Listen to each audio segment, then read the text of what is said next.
Welcome back to our final day of action here over in Orlando, Florida at the Hilton Orlando. My name is Nick Teixeira, joined by the ghost of Gordon Dixon and Will Stewart. And Kevin Luke hits a 180 to start off our live stream here. Looking forward to seeing every bit of what we're going to have on the live feed today for our special stream, as it's the last day of the Florida Regional, last day of the start of our 40th season. And it's my birthday. So feel free to sit back, relax. Let's have some fun watching some great darts here on our live stream. Of course, this is Jason Hardwick coming up to the line right here, playing with Kevin Luke. Tough duo by many means. Jason Hardwick been playing darts for about 6 years. Kevin Luke playing darts for about 60. Jesse Gore, Iron Man, stepping up to the line, Florida local, and playing with Donald Spencer. They got through a really tough match in the previous round. Jesse Gore, Donald Spencer had a bye and then went right into a last leg decider with Bob McCoy and Jason Watt, getting the win there. And now playing in this match to get into the top 4 on the winner's side, as Kevin Luke just went back-to-back on 180s, and he is on for a 10-dart leg to get things going. My, oh my, welcome to Sunday. Kevin Luke partied so hard after winning Friday that he doesn't even have the case of the Sunday darts. You love to see it. Looking forward to bringing this coverage to you guys, and I hope you guys enjoy the show. It's been a fun couple days here with lots of highs, a couple of lows, and plenty of memories made in between. So I know personally I've enjoyed a lot of the new fresh air that we're having with the changes and everything else going on. It's a good environment to be in right now, with a great learning opportunity of the processes as we continue to work through all of our big changes over here at BullShooter. So we do appreciate, again, each and every one of you for tuning in and watching along. It's Kevin Luke for a 10-dart leg number 1 here. Is going to be looking for the double 19, and he does hit a 10-dart leg. The bag of dips is not trying to go too deep into that bag. He's just trying to continue it on. Of course, we do have 4 levels of action here, and we will try our best to get as much of the levels as we can. I will say they're pretty much running succinctly right now, and so we're gonna see how fast things go. Donald Spencer going to get things started here. Again, double-double, 0-1, split bull.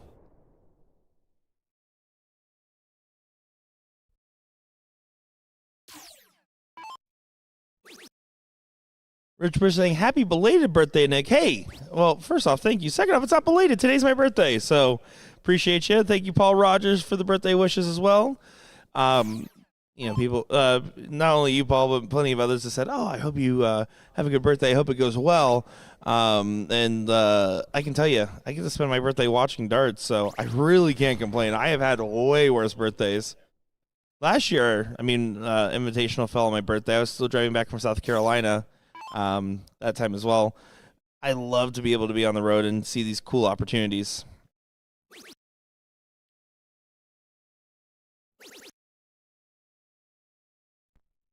Just 92 on the turn and a slow start from Kevin. But here's an opportunity. Donald Spencer. Nice deep state player. Been playing for a little bit now. Got a chance to commentate him a few years ago for the first time as he played a match against Mike Maloney on the CSE live stream. A tough cookie to crack, and honestly one of those players that is one of the ones where if you're outside the state of Florida, you might not be as familiar, and you might see that guy and you're like, oh, you know, who knows? And then you play him and you're like, oh, okay, this guy's real deal. Kinsey Wall saying happy birthday. Hey, birthday buddy. Happy birthday to you as well. Yours was just the other day. Thanks for the well wishes. And you as well, Patrick. I'll try not to bog down the comments with too many responses to the birthday wishes, but just know I'm very grateful for each and every one of you, and I'm reading every single comment that comes in, so I appreciate all you guys. Hardwick. He stops himself after pulling that second dart. He is all follow through. You can see that kick of the leg. Does get it there with a 135. Going to be happy with the visit. Here's a big moment, though, early on. Donald Spencer needs to get to a finish. Kevin Luke's in position to set up. So is Jason, for that matter. Everyone's in position. Gotta make sure to stay true. And does do so. You just don't want to deflect into the 7 or the 3 there. Does get to the finish. Now Kevin's going to be chasing right behind. And he will not get there, so this is a good spot now for the Florida boys. Jesse Gore approaching the line. I remember the first time I watched Jesse Gore play would have been at the Cherry Bomb Dart Tournament. I would have been, 2017 maybe. And I got a chance to watch him play against Danny Baggish in the pro singles finals of that Steel Tip event. And it was absolutely incredible to watch in the audience there. I remember that was like when I was still getting into darts and really getting a feel for the game, and being able to watch that final. I believe, if I'm not mistaken, that year, maybe the year prior, Eddie Morales was still hanging around as well, and to just watch these amazing dart players at such a young age played such a big influence on me personally. 150. This is still on. 57 would have left 36. Instead, going up to leave 24 should be the shot. Doesn't collect. So Kevin's going to play a supporting shot here. He has to make sure that Hardwick gets a shot at 151 if the 116 doesn't go. So the goal is to get below 64. Should be able to do that. And does do that. Hits a 180, and he's throwing his hand up because he feels like it's a garbage time 180. No guarantees. If Jesse Gore doesn't take 116, the shot's on for 151.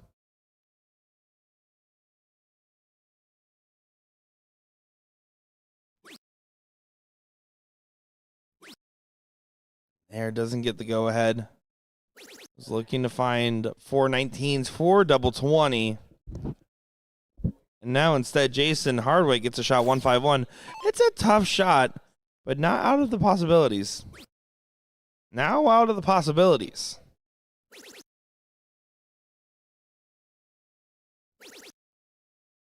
They're only at 89, means that even if 64 doesn't go, the 14 more likely will be frozen, making this almost guaranteed to be a 1-1 affair in this matchup. Double 8 needed. Double 8 found. Efficient checkout there from Donald Spencer. Donna, Paul, Carrie, appreciate you guys tuning in. Thank you for the well wishes. Appreciate it, everyone. Thank you. Here we go. The Florida duo, who is on a Mike Scarborough-esque start to their day, beating out some very tough teams and trying to beat out another one here to get to the top 4.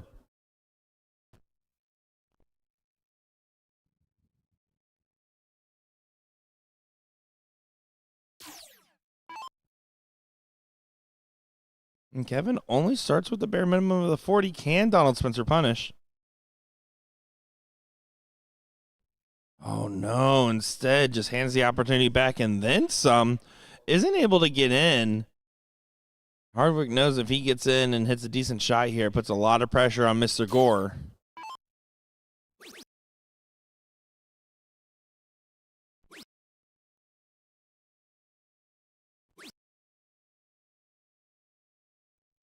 Again, frustrated there, but now because of Don's position, you're going to be happy.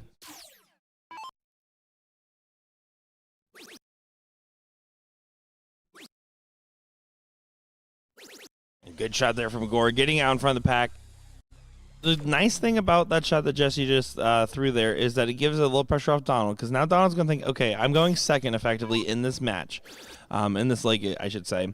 And now Gore just has to focus on keeping up with the other guys, and it's going to be tough if Kevin Luke is doing that. He is finding a lot of 180s this trip. It's been a great week for Kevin. Spencer does get in. Down to 19s. And it hits a decent in on round number 2. Helps the cause a little bit. Question mark here for Hardwick. If Hardwick hits a solid shot, it can still be in a freezing angle as we can progress through this leg.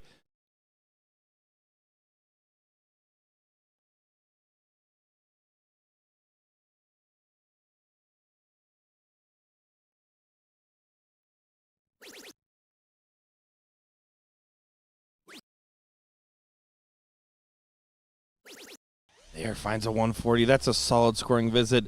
It helps make sure that there's a potential freezing path coming down the line, but also does a lot of favors in the fact that it just keeps putting pressure on the other team and gets all the pressure off of your partner.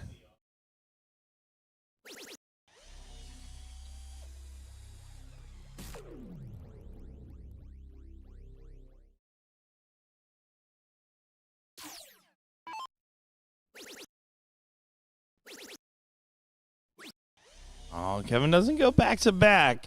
Instead, he leaves with 160. Not the worst spot that last dart could have gone. So you will take it.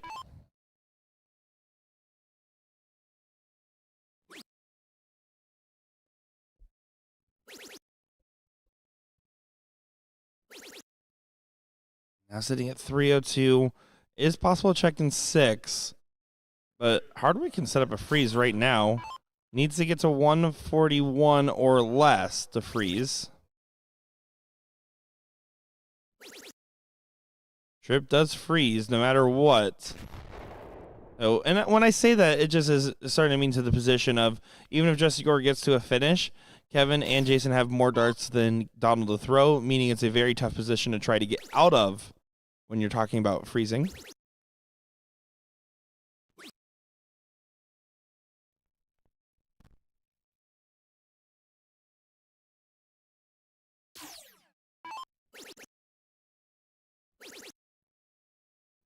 And there, Kevin Luke, a nice, efficient checkout, makes the 160 a reality there. 10 dart leg number 1 and a 160 in leg number 3.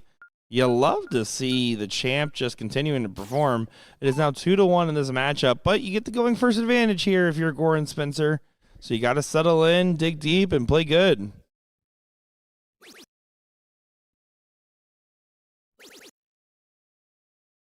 And again, silver lining here is that you didn't get in on the last turn, Donald, but you got in this time, and it was a solid 105 in. You mostly want a double and 2 big singles, right? So the idea is you want 40 plus 2 20s. You want double 16 plus 2 19s, or whatever your preferred routing is. That's your minimum baseline, is any double plus 2 big singles. And then from there, if you find trips, you can really start to find a big compounding shot, and that's great. But that's the bonus. Like there, that's above par for what Jesse Gore wants. Again, that 88, maybe 70 to 100 range. Debbie, appreciate the well wishes. And the interview with Joe. Yeah, I'll take a quick moment to acknowledge that. Last night I got to talk with Joe Flowers and go through and join as his second ever podcast interviewee. It's cool to be on the other side of interviews as someone that has done so many of them, because I always think about what to ask, but I always sometimes struggle to think about what to answer, as Donald Spencer does go ahead and find a big 180 there. So to be able to talk about the game's mentality as a commentator, as a player, as a content creator, there's so many different aspects there, and it was really humbling to be able to have the opportunity to talk with him because, again, very reminiscent of how I felt when I first started doing player interviews, and I think he'll go a long way if he keeps up grinding with it.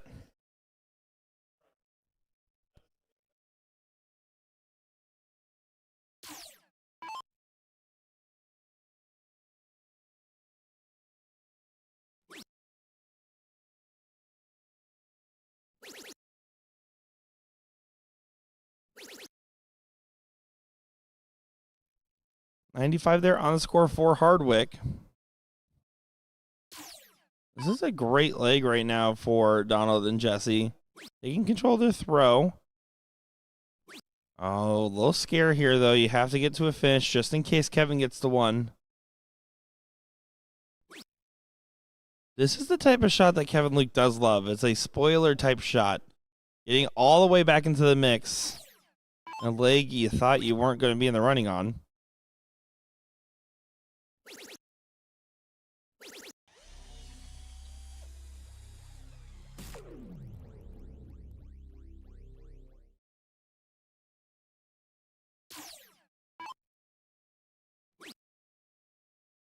Kevin, since he did not get to a finish, and eases that pressure off, and Jesse Gore does. So advantage definitely in the hands of Gore and Spencer, and pressure on Jason Hardwick now, with both those players sitting right now at a combined 332. Has to make sure to bring this down. Take pressure off your next turn, as Kevin will still need to set up, and you're still hoping for a favor. These are all things of why you need to keep trying in games that feel unlikely.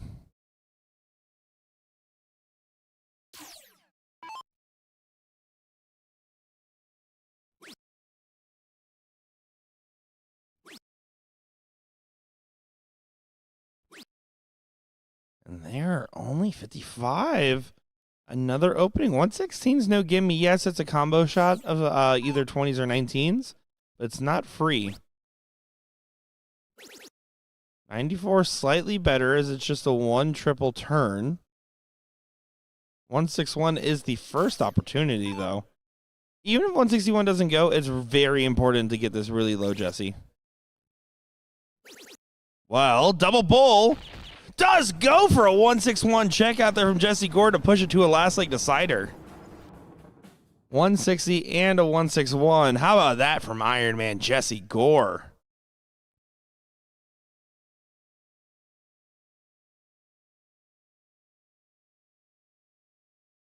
Good 12 dart leg, done in style. Alan Spencer does find the bull, but it's a single on the bottom side. Kevin Luke might be able to beat that. I think he stacked right on that dart. Might have got it by 1.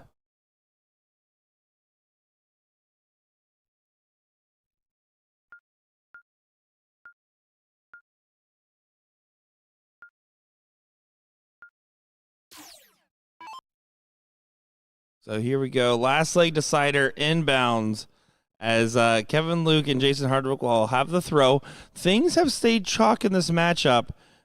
You don't expect that to change. Therefore, you're going to favor your current Invitational Shootout champion, especially when he starts off with a 154. We've had 160. We had a 154. We had a 10 darter. We had a 12 darter. We had a big 154 in. There's a lot to like about this matchup right now. Great standard on the board, and now Donald Spencer, no, only 40 on the in. When he's been against the darts, the ends haven't been there. And Kevin Luke with perfection going first means Hardwick is just in support duty here. It's a double 16. Walks off the line to reset before throwing the next dart here.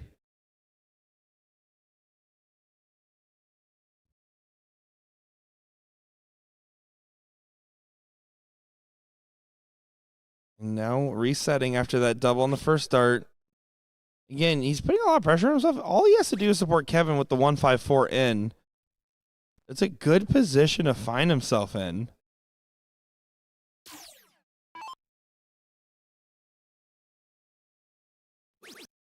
Good in from Jesse. Playing recovery. Trying to stay on the coattails. And finds a 160. And what a saving shot right there from Jesse Gore. Because now Kevin Luke and Jesse both finding perfection on the openings, with Donald Spencer and Jason Hardwick sitting a little bit back. This last leg decider has been up and down. I've decided I'm only going to join in halfway through deciding legs. Oh, that's a good spot. Yeah, it's a good spot. Well, you missed a 160 check, a 161 check, a 10 darter from Kevin Luke. So you missed some good stuff so far. Oh, well, maybe I'll rethink this. And Don Spencer looks a little defeated after having the struggle in the end, but he needs to support Jesse that hit a 160 in case Kevin Luke doesn't take it out in front. Looks like Jason's been struggling a little bit in this one so far. Just needs to stay straight, try to stay out of trouble with Kevin Luke all the way down to 213. Yeah, Hardwick's been more in a supporting role in this matchup.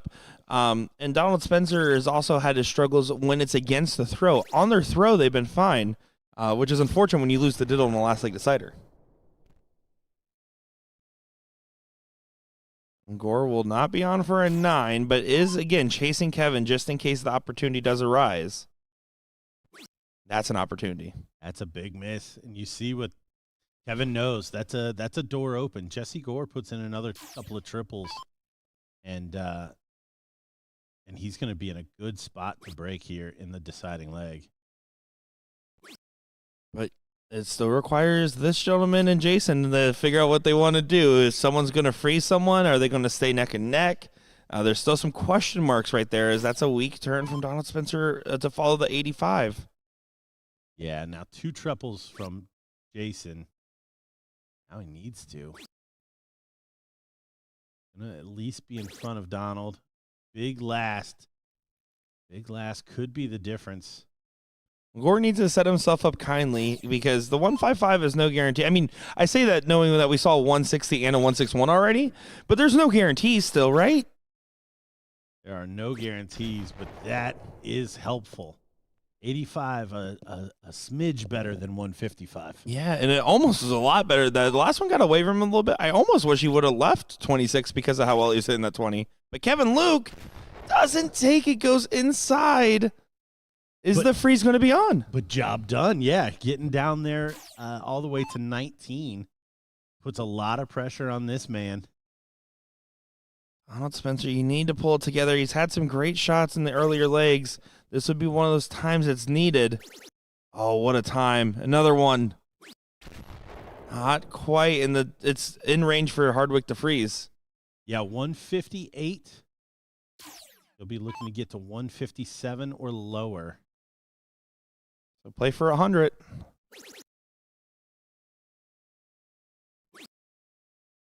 Play smart. Oh, and he does it.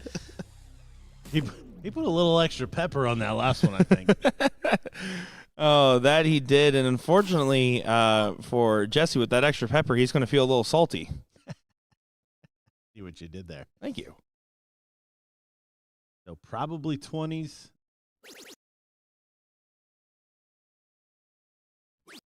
He's trying to bring it all the way down. Yeah. The difference is between 4 and 2, but you know what? I can't fault the man. Because right now, Kevin Luke to go ahead and clean this up and get the win. There it goes. And you can see a little hip-hop, hippity-scop. Is that what I just saw? Yep, that's what you saw. I didn't know there was a name for it, but that sounded legit. Well, Bag of Dips does move on, and coming up next is our first top 4 match in this level 1 bracket. You can already see all the players there, so they should be just about ready to get underway. Ram Guevara, George Daniels, first timers on a live stream, taking on DFD. I believe that's going to be Seth Smith and Ed Levesque in that team as well. So, if anything, I think they were already there warming up, realized what was happening next to him, like, we'll just give it a quick second there. It seems like there's something going on. So, I think they're about to get right into the mix. Go ahead and take a peek over and see what's going on.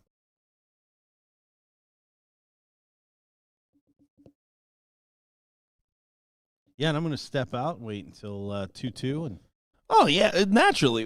jump back in if I could. If anybody's curious of why that happens with Gordon, it's actually because we can't afford his rate, so we only use him for the winning moments. Oh, I wish that was true. I lower myself at my current rate. Oh, I love it.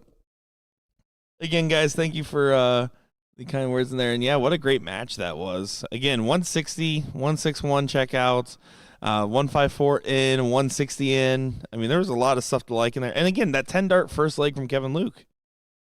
Not 9, but we'll take it.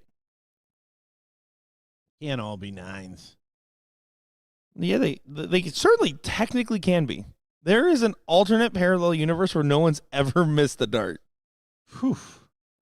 And infinite universes. Glad I live in this one. It's just a universe full of Luke Littler. It's just all of it, him just hanging out. Shaking it up. Well, I can tell my friend Vaughn is here. He goes by Dart Vader, and I hear the Imperial March out there. Gotta admit, kind of crazy that song's on the jukebox to jam out to sometimes when you think about it.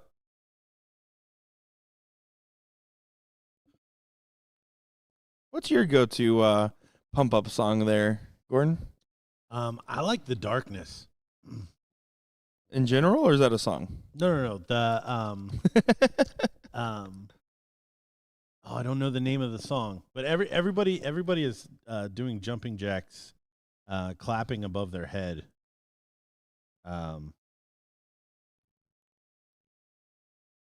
You're blowing my mind right now with whatever you're referencing. I have no idea. Stop. I mean, I might, but the description is not getting me there currently. I believe in a thing called love. Here, let me just play this. I don't think we're in enough copyright trouble today here. Let's not push our boundaries too much. It'll all make more sense. We'll play this. See, John got you too. Oh, I know that. I know that. I can't hear that too much.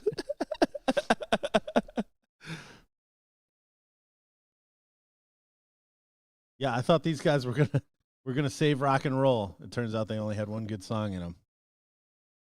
All right. You know what? We all learned something today. The Marshall stack back behind in the video. This is a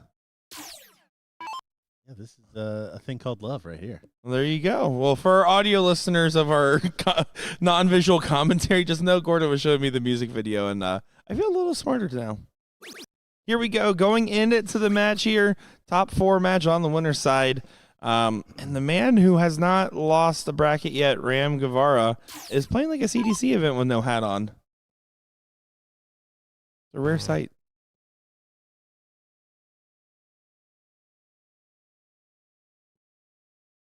These are returning doubles champions from last night in cricket.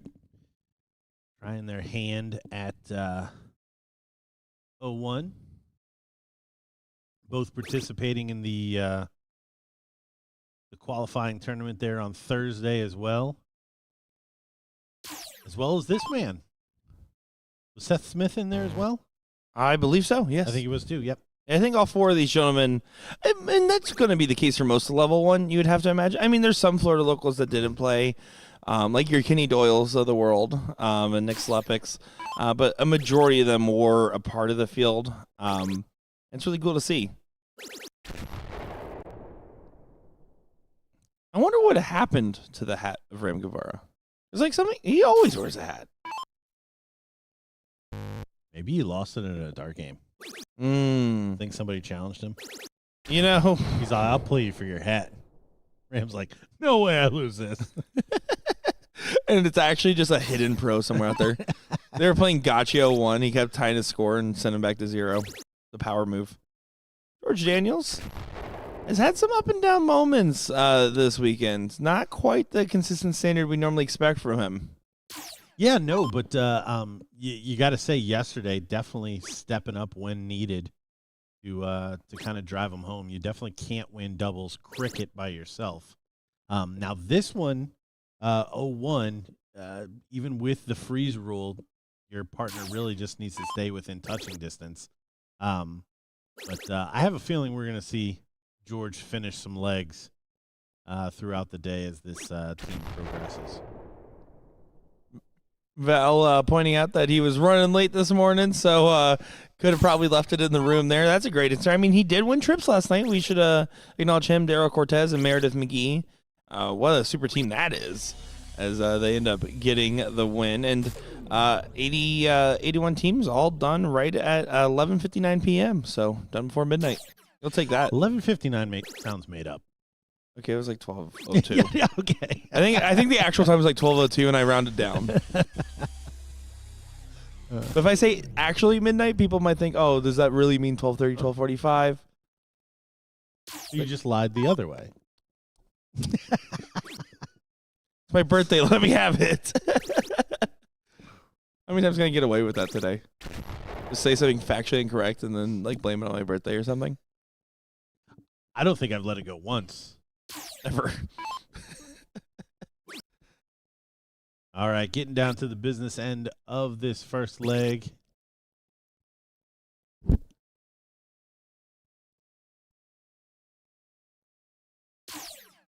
That up shot there from Ram.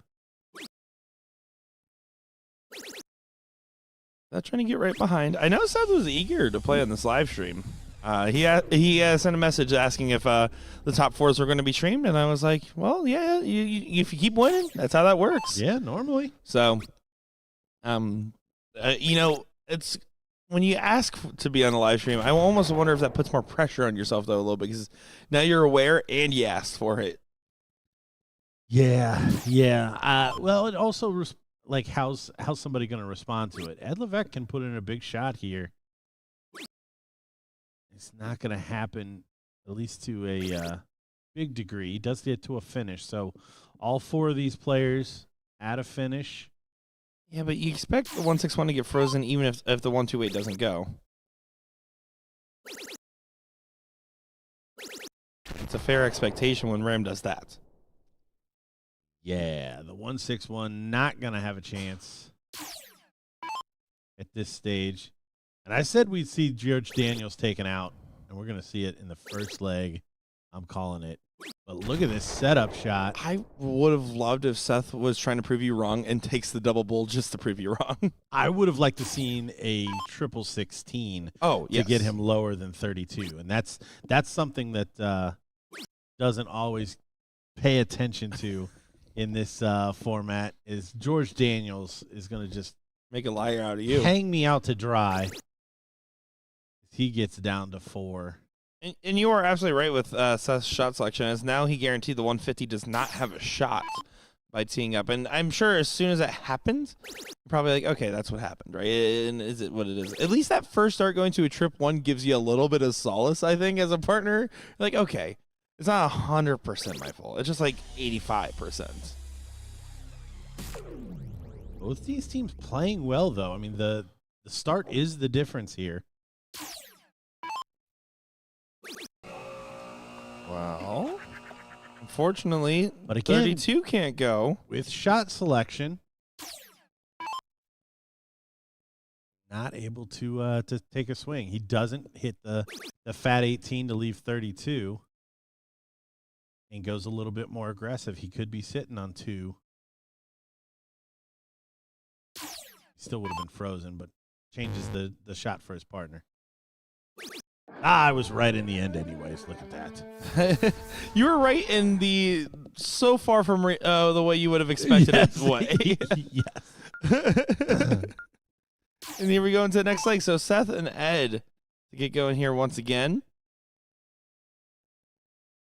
He busted because he doesn't have his hat on. That's right. Great comment, Donna. He's in trouble the rest of the day. Throws off the equilibrium.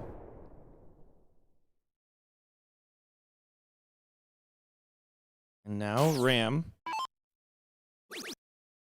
I'm going to waste any time. And then probably do his favorite thing. Oh, he expected a 160. He's so good. If that dart double 20 goes on the first dart, he pops that 160 more often than not. It's insane. Yeah, the stats on 160s versus not 160s is a lot closer than you think it should be. Like, across all events. Mm-hmm. 50-50. Either does or doesn't happen. It's really close to either he hits a 160 or scores another score. Like, those are really... That's it. It's literally 160 versus the field, it feels like, on openings for Ram. Yes. It's incredible to watch the man work. Work's a key word there. I mean, Ram, he is traveling nonstop for darts. He is winning many tournaments. I mean, it's hard to not, especially on the soft tip side of things, it's hard to not claim him as a top 5 player in soft tip for the U.S. right now. Yeah, it's the big marquee wins that he's kind of lacking. But any tournament that he's in he's certainly a danger. He's still missing a couple, like invitational shootout, of course. Missing the Top Gun singles would be another big one for him. But I mean, he's starting to get a couple of those accolades. We saw a big run from him in the past for the CSI, where it was a very emotional win for him as well. Of course, the CSC Challenger Series, if you count that. I do, but I have bias. Seth back to the action here. Trying to race, especially with Ed and George both kind of hanging a couple of miles back.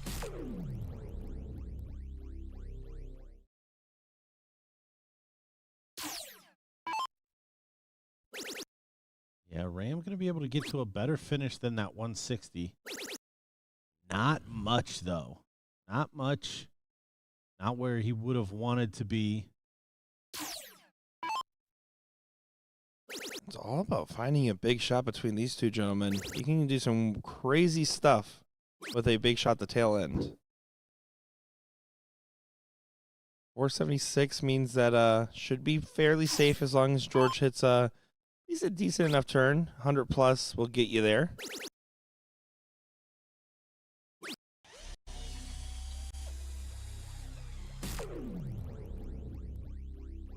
Yep. So parity between the two holes means both gonna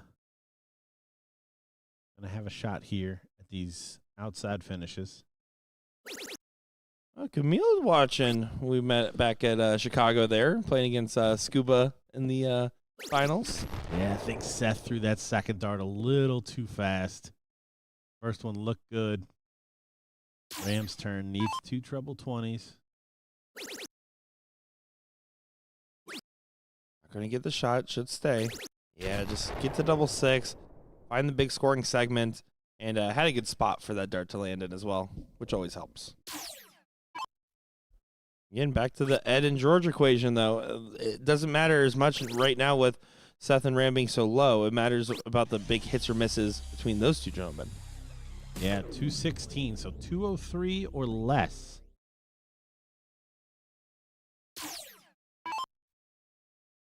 So a couple big triples here.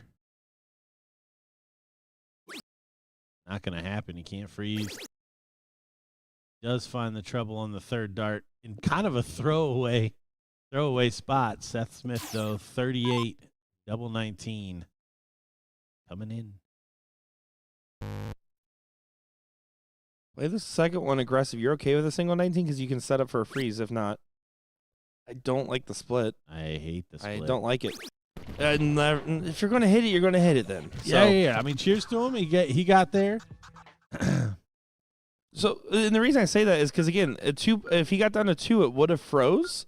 So you play that first dart conservative like normal, play that second dart aggressive on the 19. If you hit inside, unlike the normal punishment it is, then you just hit a single 17 and you're set. As then Ram could not have taken the 12. Math. But hey, Double win's a win. Double hit, one apiece. Here we are, leg 3. What's better than freezing your opponent? Just beating him, by the way. Just going ahead and whacking Just it. winning it.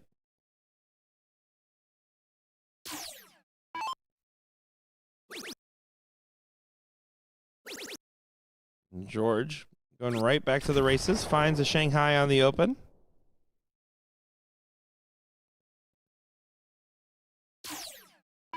Maybe Ram's hat was the friends we made along the way, Dylan. Maybe it's there in all of us. Oh, Ed not being able to get in. And he's been in a pretty much supporting only role so far. He hasn't been able to dictate much of what's been going on. I know he's not particularly happy with how some of the games have been going one way or another. He needs to settle himself in. Ed, a very talented player that's just not getting the results he envisioned at the moment.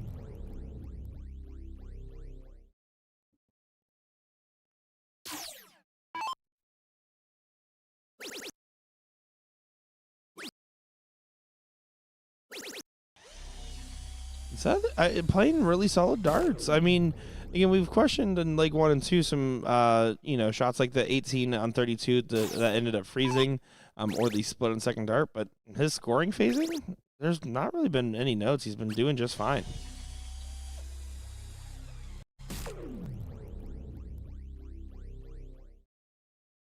Ed needs to do something if they want to try to set up. And you're hoping Seth is going to break. All you're doing as Ed is making sure Seth gets a chance and isn't frozen. That chance is looking more and more likely in this leg.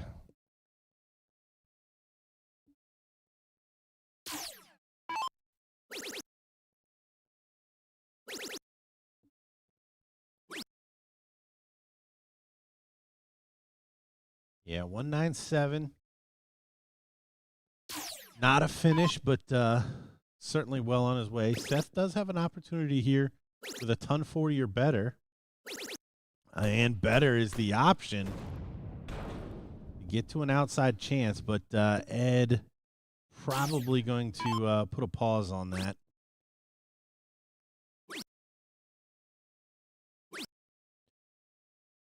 That helps from George just a little bit. You still need to hit a massive shot and hope Ram doesn't, but that's a lot of ifs in that statement. If that's on an Excel spreadsheet, then you don't want ifs. Well, okay. What a shot. Okay. What a shot. So 2 frees. Ram needs to get to 67. Yep.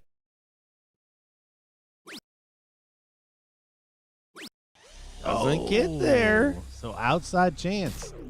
See those two going to be taking their shoes off, see if they can get the math right to know that this 1-2-1 is in play. And that's why I carry a Casio in my pocket.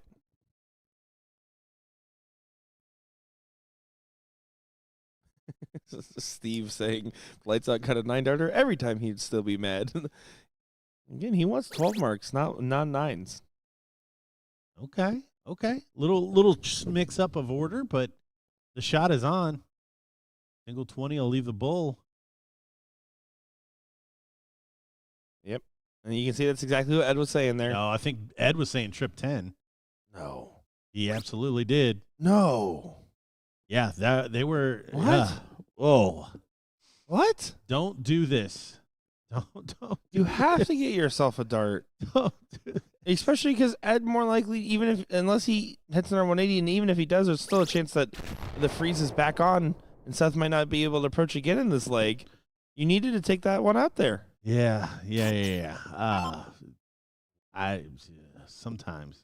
Seth did say my bad there, but that's very unfortunate.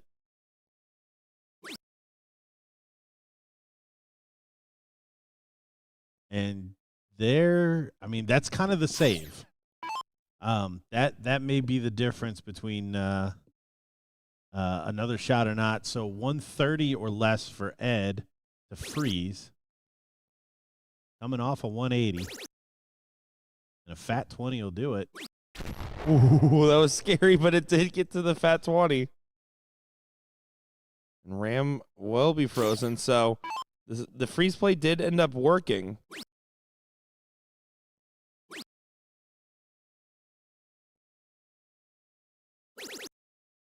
Yep, that was use of a cricket number. Really good job there from Ram to get as low as possible. But it's not going to matter. 3 clear, 10. There it is. All right. You know what? Ed Levesque gets the MVP. Other than maybe directing the shot selection of Seth Smith, but 180, 140 to bring them back into that. And they take the lead in this semifinal.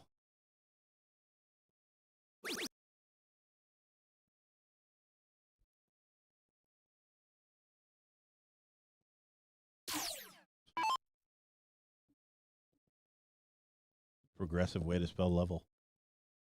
Yeah, well, normally I have Mr. Will helping. I didn't even put a number that time. He got me going. Links in the chat. If you're curious which link is which bracket, don't try to read what I wrote. It's not going to work. It is Sunday commentary. I will say, not in the case of the Sunday darts too much. Everyone seems to be lighting it up early. I think I jokingly said that Kevin Luke had his Sunday darts on Saturday morning after Friday. That's funny.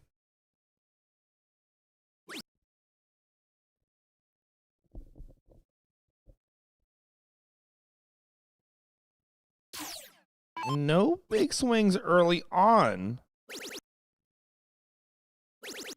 And it must be said, must win leg here for Ram and Daniels. If they get hucklebucked again, it's to the losers bracket here. That's what's so tricky about double split. It can lead to opportunities where freeze immediately comes into play. You know who's actually a big fan of this game type in general is Ram Gavar. He actually he like asked me a couple weeks ago, maybe a couple months ago now, about the invitational format, and George Daniels hits a 180 and again is upset by it. And so he asked me about it, and I said, "Oh yeah, open in, double out split." He's like, "I want double double," and I was like, "Why?" He's like, "I think it adds drama." I was like, "All right, Ram." All right. Fair enough. To each their own. I mean, I'm a defender of freeze formats in general. Not for like an invitational, but for something like here.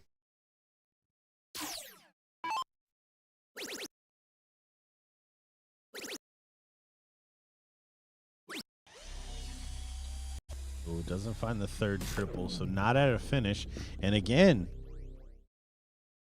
Seth Smith with the clean number here, 140 will leave him an outside chance.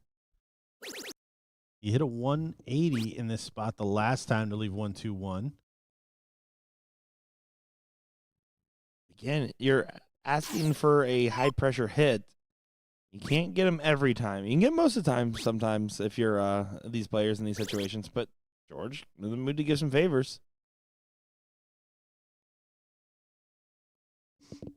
Somebody needs to buy George some aiming fluid.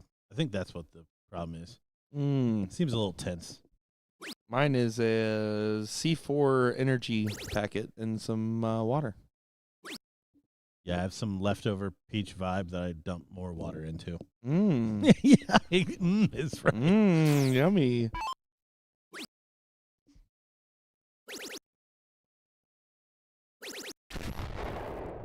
Good shot by Ram. That's going to look to set up. But again, it's going to come down to the next 9 darts.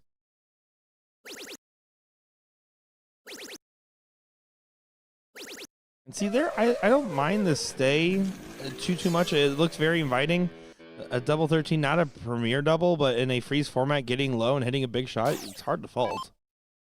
Yeah, no, that's perfect. It's all you could do. And George solidified that the 54 will be in play. That's gonna have to find a lot and won't find enough now. The freeze will be on.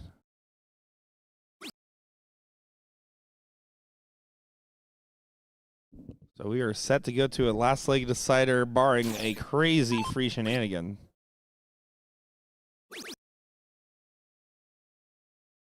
The Littler.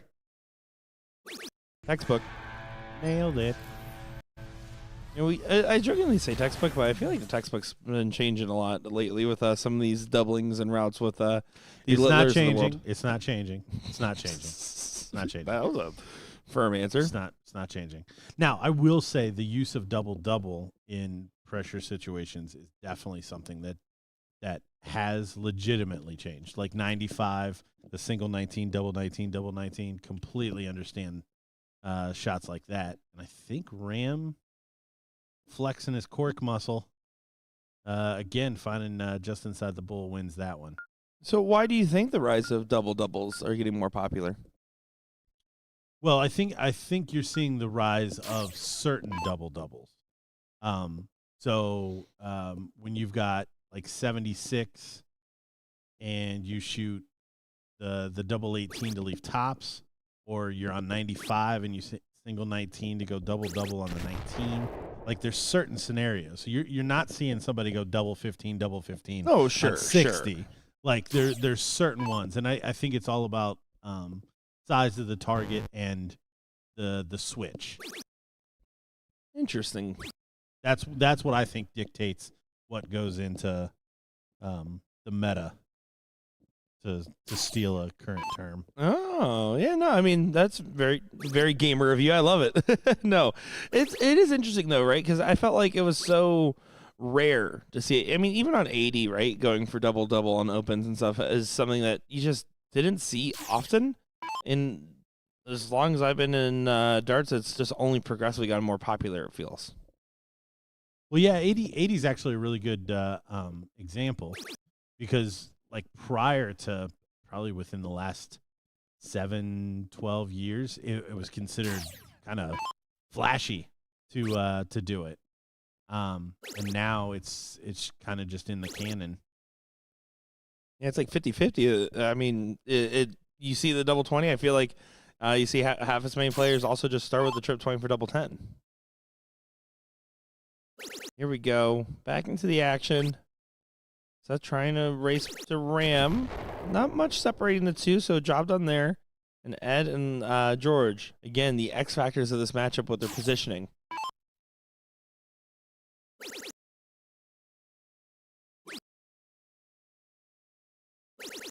Yeah, big shot from George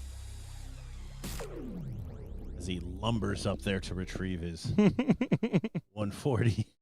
He's a big meanderer.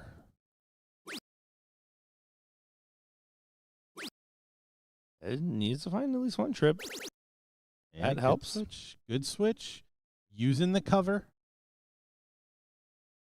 That's the one thing about the freeze format. You don't have to be that guy. You just got to be enough of that guy to make sure your partner can get it done.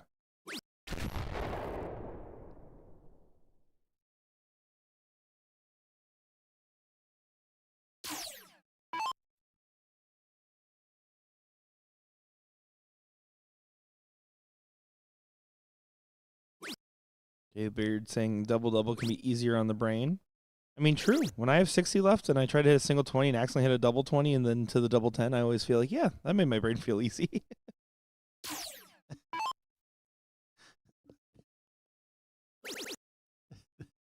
That's as close to a double as I've been shooting lately. You said 60, right? Yeah. Does that add to 60? Hit a single. I meant to say. Oh yeah. No. I messed it up. You go Sunday double 20, commentary. double five. Is that what you're doing? That's not what I'm doing. I don't know what I'm doing. It's Sunday commentary at its finest. It's Nick's birthday.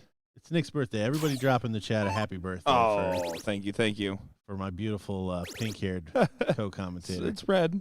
Yeah, red. Yeah, no, thank you. It's his birthday. It's red. It's red today. It's red today.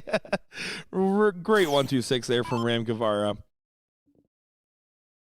Sets up on 20 and putting it into a position that is very winnable.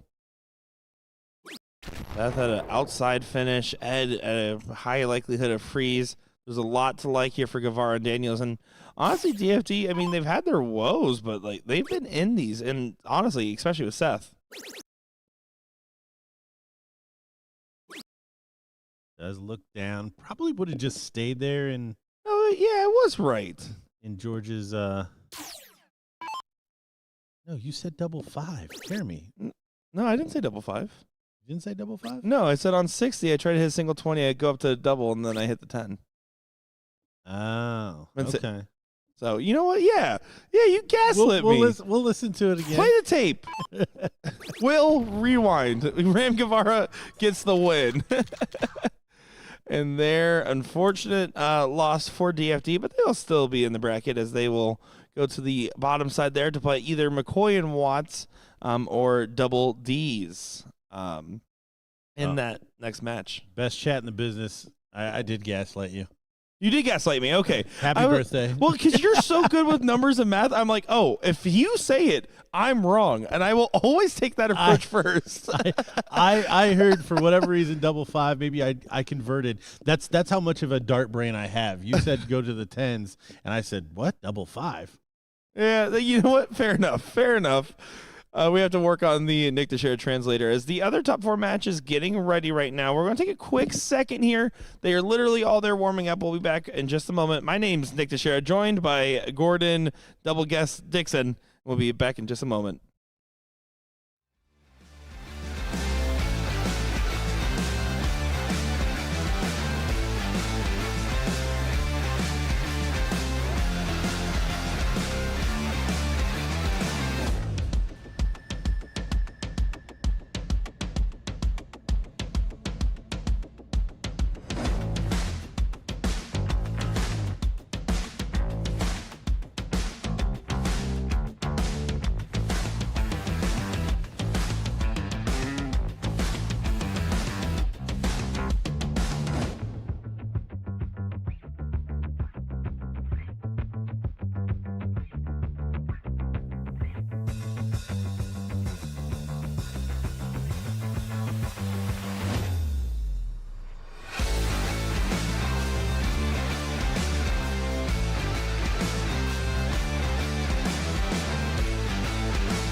Well, now we got another great matchup here. It's our other top 4 to see who goes on to play Ram Guevara and George Daniels in the seat. Will it be Bag of Dips? That's going to be Kevin Luke and Jason Hardwick, or will it be Brett Hollanday and Mike Carter, making both of their first appearances on the live stream, if I'm not mistaken, in the Sunday coverage here. My name is Nick Teixeira, joined by Gordon Dixon. How's it going, Gordon?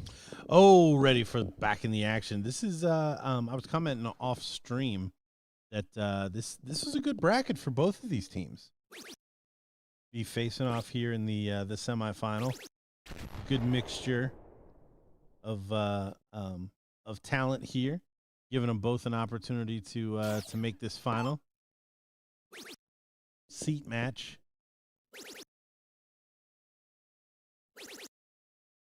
And it's gonna see what level of performance you get, because when you don't see someone the whole week, and then they show up on Sunday, it can mean a lot of different things. But sometimes something just clicks on that last day of the action. As again, Carter and Holiday were here for the Invitational. Got a chance to talk with them out there. Jason doesn't get away. Him bouncing back from the board. Want to shake that one off. I don't know. Is it me or is this guy adorable? Brett Hollanday? Yeah, I mean, I would have to say he's known for being adorable. Is that you know what? I would have been able to call it. Yeah. If you'd have been like, who out of these 4 has been called adorable before? I'd have been like, nah, Well, that Brett guy. You go process of elimination, you start off with Kevin, and you're like, oh, no, that's Lucamania. He can't be adorable. And then you got Dynamite Carter. Well, no, he's just cool with that nickname. Can't be him. And then Jason Hardwick, I mean, that's just Jason Hardwick. He has a cool last name. Don't need a nickname. Right? The adorable Hollanday. Natural conclusion. Ta-da! Someone tag Jen Mounts, please. Oh, this is tough. He does get away on the 6th dart, but he did get a reprieve because Brett didn't get away as well. Gina Hollanday in the chat saying that was the biggest moment in his dart career. Being called adorable by Jen Mounts. There you go. Good recovery for Brett there. He does find 90. Both of those 2 holes are off and away.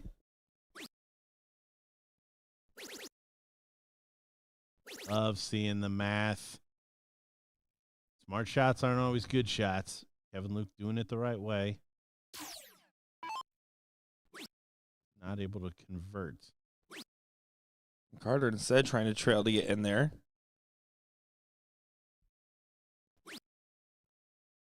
Yeah, and backhanded too with the parentheses around career.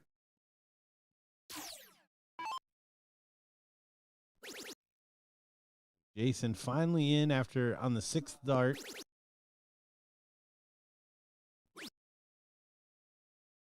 Only 25, so that initial reprieve from Brett not getting in as well could be turned all the way upside down here.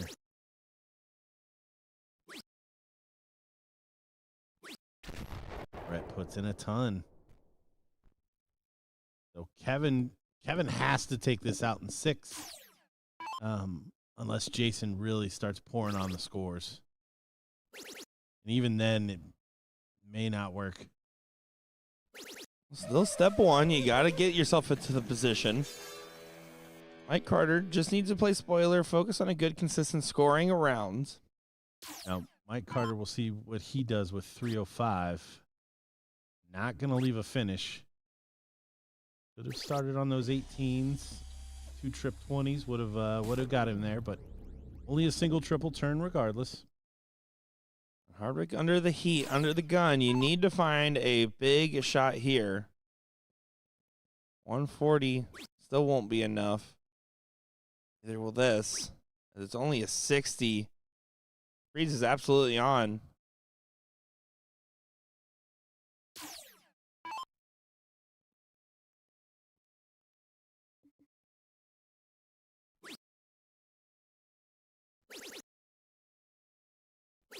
It does go. That is the freeze needed. Needed to get to 178. Job done. It was a little tougher freeze than I thought it was going to be. Needed a 140, but conversion taken. It is so hard to get unfrozen once you are frozen. Mike Carter shouldn't be thinking about anything except for a 180 here. No think, only throw. Good for him. Does switch away. Some think, only throw. That's a few more points than maybe needed, but Jason just not able to find anything here in this first leg. Yeah, the decision will pay it out well for Mike after that shot from Jason. But you're right. You do want to assume your opponent's going to hit in a format like this, and if they don't, so be it.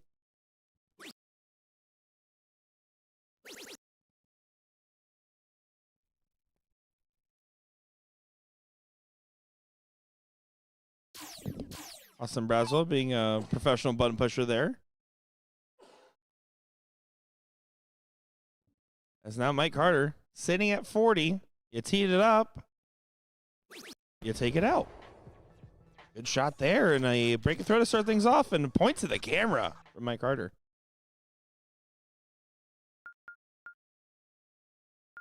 He said, that one is for you, Mike Redmond.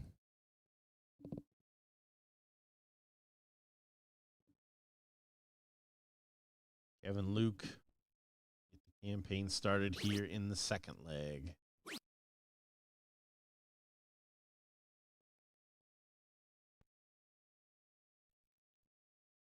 And just the bare minimum on the assignment. You got in.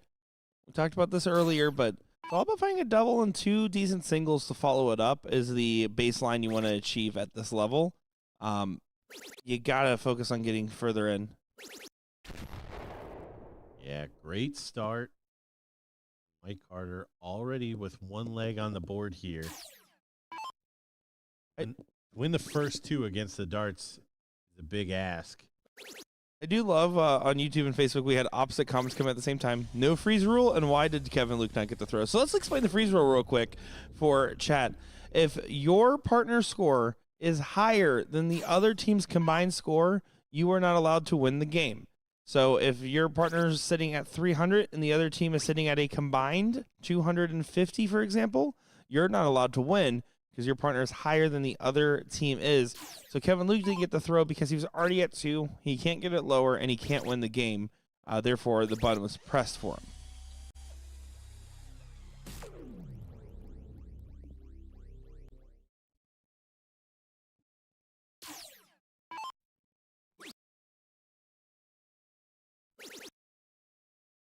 Freeze rule is what makes this an actual team format for a doubles split score line. And fair, there is options for tournaments to be able to turn on the board to say frozen when you are frozen. I actually prefer that to be disabled. I think that should be a skill in tournament play that you have to flex. In League, fine, pop it up. You're practicing. I was reading the and you should not go out on purpose because I know it was aimed at you with your league experience. Yeah, with a certain Kenny. Oh yeah, Kenny Doyle has that's a big 171 from Mike or excuse me, Brett Hollanday there. Yeah, okay, but in league format, when we're just trying to get through the games to get participation points, because the game's wins were only worth like 50 cents a win, different environment, and he made me a better player and commentator because of it, so it worked out.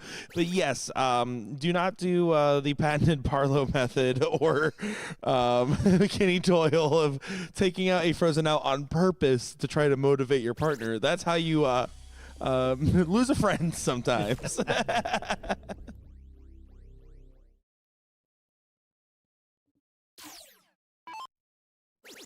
Still love you, Kenny. Saw him out there earlier. Jason Hardwick having a much better leg here.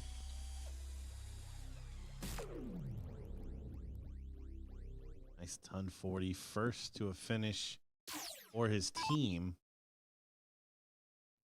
Brett needs to stay straight here.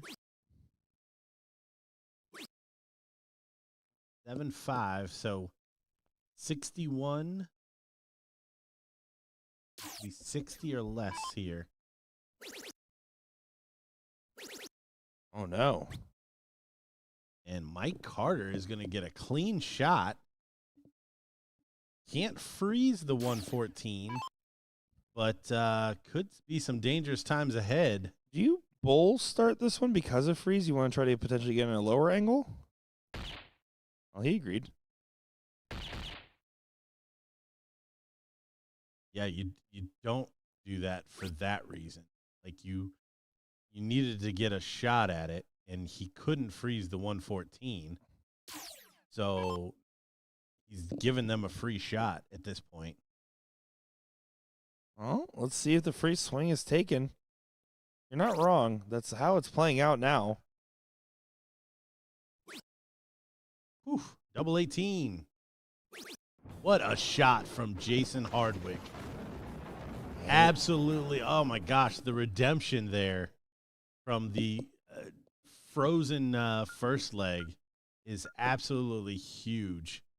And again, a blunder on setup shots from these level 1 players. Yeah, and you know, I was debating logic before I even knew he would actually consider the idea. The only reason I was saying that, I was like, oh, well, if you hit a double bull, then you go inside on the 20, you can bring your score down a lot further while still attempting finishes. But you're absolutely right. That's the reason why not. If you hit a single into a double, then you're still on a bogey. And in that scenario, Hardwick took advantage. Great job punishing the shot and correctly answering my question of saying, no, probably just don't do that. Yeah, I mean, the 20s are the shot all day on that because, again, the triple does leave you a finish.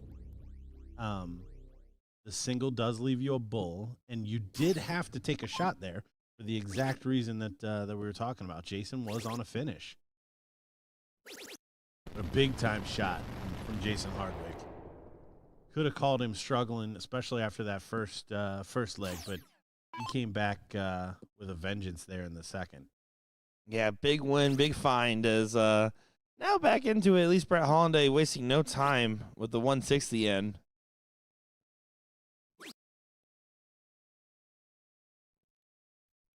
Mike Carter was able to get it as well. Going to focus on consistency in the scoring phase. Resetting himself real quick.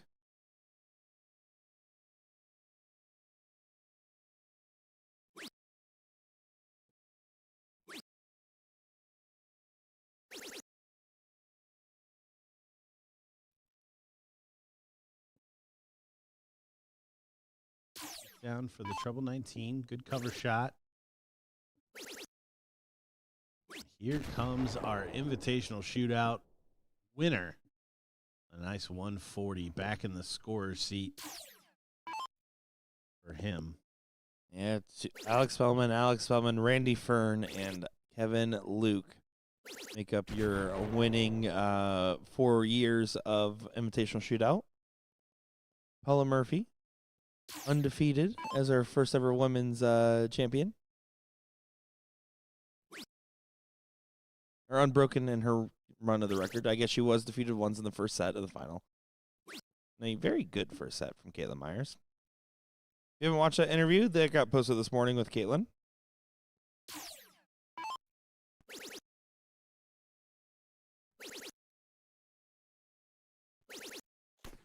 And Mike Carter, smooth stroking a ton 80 right there. yeah, that plays.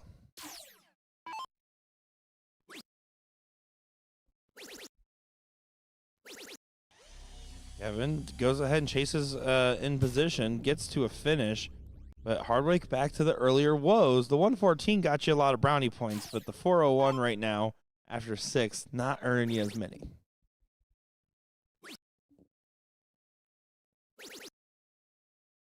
Oh. Double 1 there to finish it off. I have to hit a 180 here and hope for a miss. Not going to happen. So Kevin Luke's probably going to assume he's going to be frozen.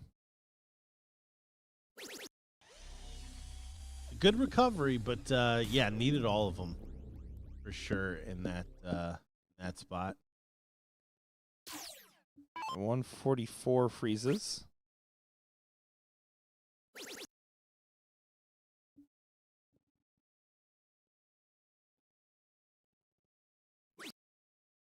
Gets to 70.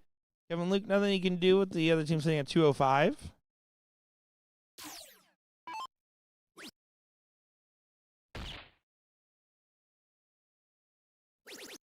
I thought we were going to see another single pull there for a second, single or double. Yeah, no. Yeah, Kevin's dart IQ is extremely high when working around the board with the numbers. So good use of the cricket number.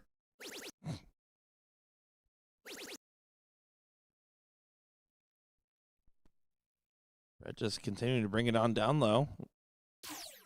Yeah, 170, leave 98. Mike busts, maybe? Doesn't seem like there's a big way back here. It's probably going to have to be a couple of misses and a big 138 finish from Jason Hardwick if they're going to take a 2-1 lead. Trip 18, double 8. Dashes those dreams. Good stuff there from Mike Carter and Brett Hollanday. A very solid performance in the leg for them as they get that 2-1 advantage. But again, going against the throw.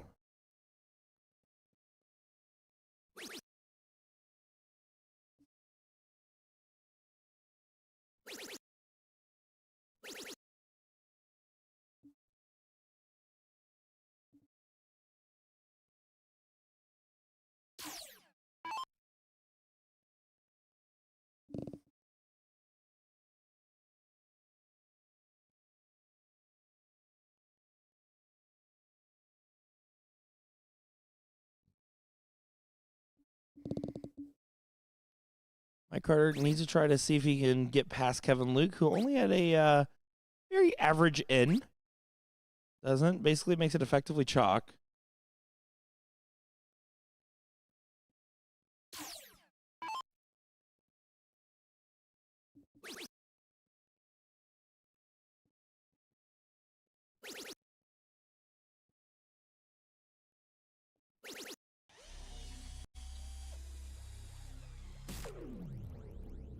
Hardwick is away with 107, so kind of first job done.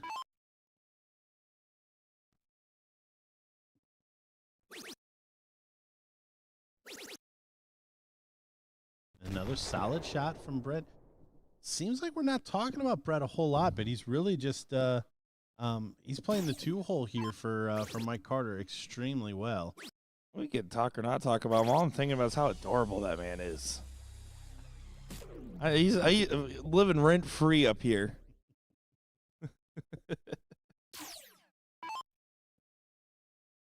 Yeah, Mike Carter's doing the heavy lifting, but not being impeded by Brett Holliday in the 2-hole is really giving him some freedom. Yeah, certainly playing well as a duo.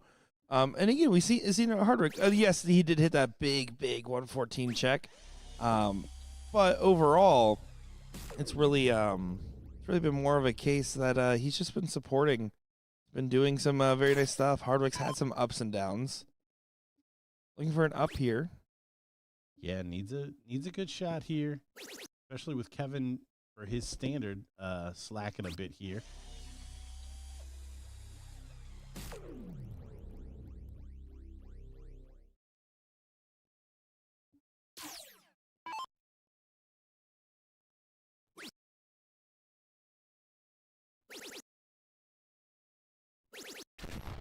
And again, 133, great shot. Yeah, again, kind of leading the direction a little bit. I mean, slightly above Mike Carter in position.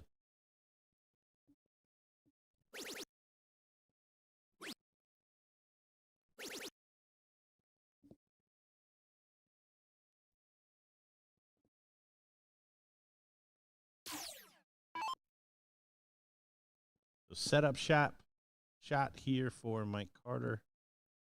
Needs 2 big trebles. There's one of them. And he does find it. You see him ring the bell a little bit there with the left hand.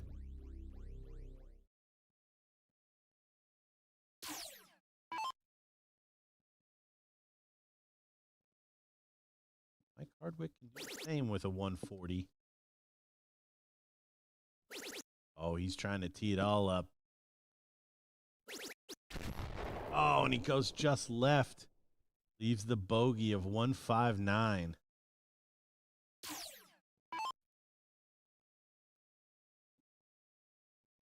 Red Hollanday, 133. Last time up. Has to go up to the 20s this time.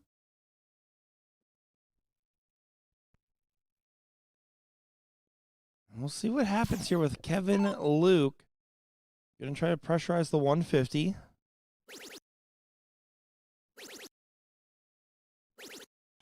The shot is on.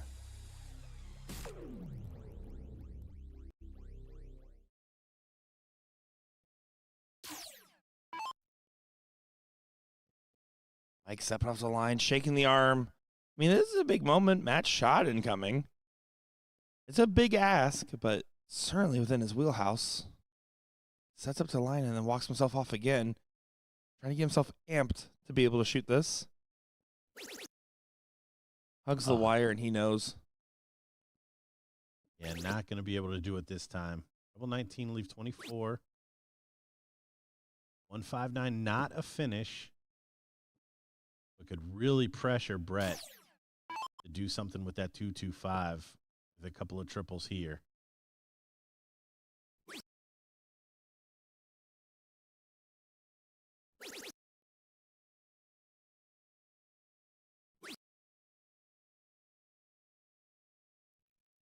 Not going to be any freeze opportunity.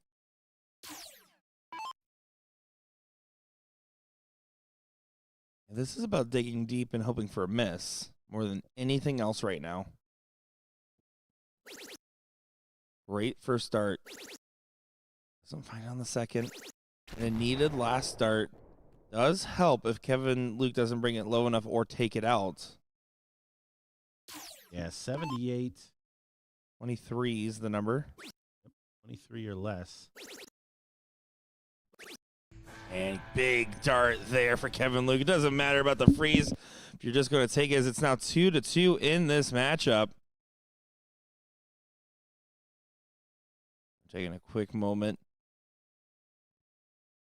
to discuss as they're about to get into the diddle here.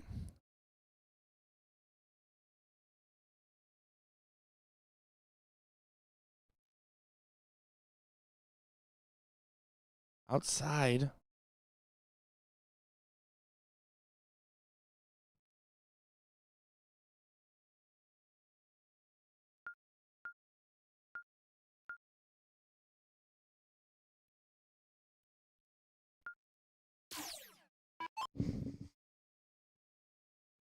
Here we go. Kevin Luke, Jason Hartwig will get the start in this final leg to see who goes on to play Ram Guevara and George Daniels in that seat match. Yeah, first big job done, winning the cork.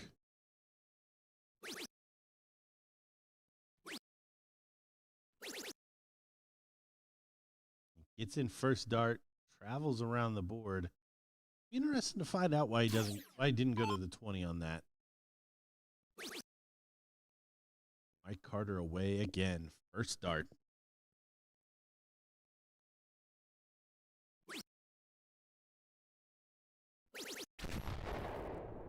Finds a big treble.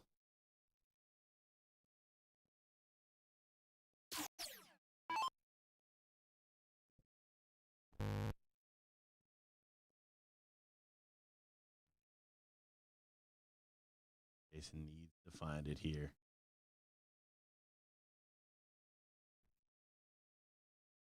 Inside on the 18. Jason's been kind of the question mark this whole time. He's come up really big in a couple of spots. Look at Brett. Off and running straight away. Piling on the pressure here of Kevin Luke. And Kevin's going to have to dig deep. We've seen this from Jason where he gets in these troublesome rhythms and has trouble getting out of it. Put the pressure on. It makes it even harder to snap back to reality. The reality you want to be in, that is.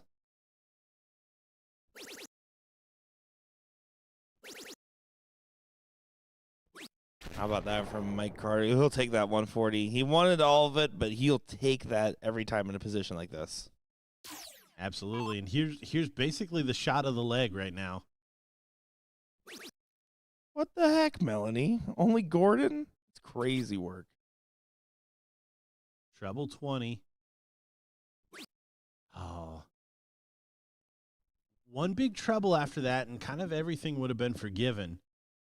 Still leaves a lot to happen here in this leg. But it does give Kevin Luke a little bit of breathing room. But if Mike Carter stays straight, and there we see two big triples from Brett. My goodness, a lot of the scenarios here do not end in Kevin Luke taking this out.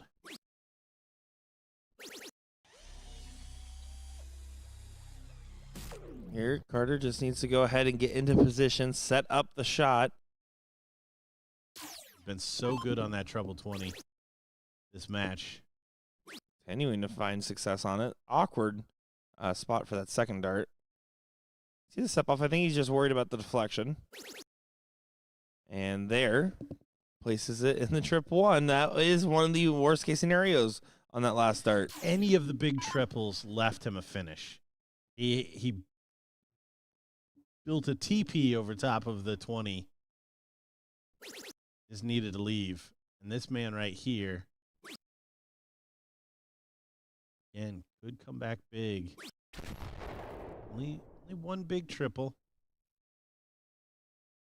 The saving grace for Carter is that Hardwick didn't hit a massive shot, just a solid one. And as long as Brett continues to keep up that consistency, it'll be all right.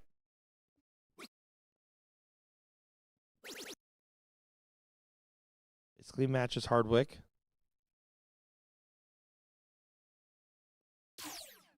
Set up shot from our champion.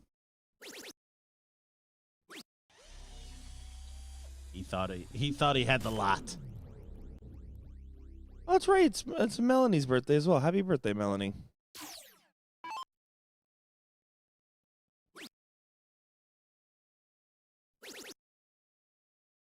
Looking for the angle on 20. I think getting the points lower might still be a little bit more important.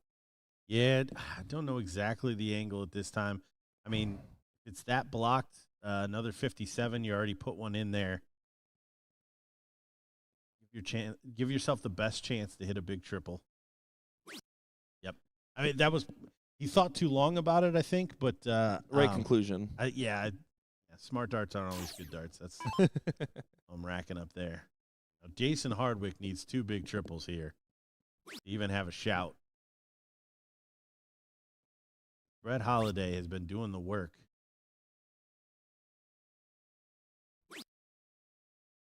That is a massive opening.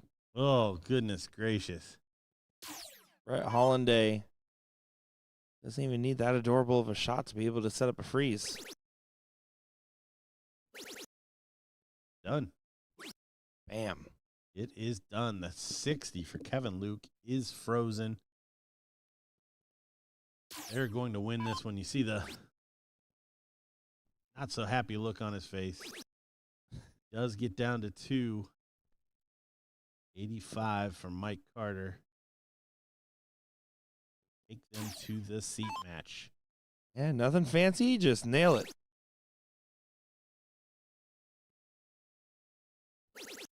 Went for the 14 route. Now you got to clean up. 35 for 2. That was a test. Yeah, 60 for 4 if you're going to do something interesting on 64. Oh, no. Wow. Now that's massive. that's really big. What, that completely lets Jason Hardwick have an opportunity to get Kevin back into this. Yeah, we talk about how hard it is to get unfrozen. Oh my. This is bonkers. Oh my. This is Oh my. bonkers. And Brett Hollanday's frozen because of 180. Because that 85, 83 combined. Oh my goodness. All changed in just one moment there. What a blunder again. And he didn't need to go for the bull route like he was going, in my opinion. No. No, that's why I said, like, even on 64, in the position that he was in, you don't need to go single 14 for double. Trip the 20, throw on the outside of the 2, and come back for another day. And it doesn't go from Kevin Luke. All of a sudden, it's back the other direction. Carter, this is your redemption. You got a chance of redemption in this. You don't almost ever get that from a mistake like that. He knows, he's smiling, he's laughing, but it's definitely a lot of pressure. 57-28, probably the route. Oh my gosh, now he has to hit a triple. He's not even going to get a dart at it. Hardwick will get a shot at 81 no matter what happens here. Oh my gosh, he almost busted again.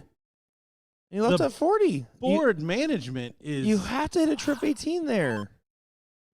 Trip 19, double 12 for Hardwick.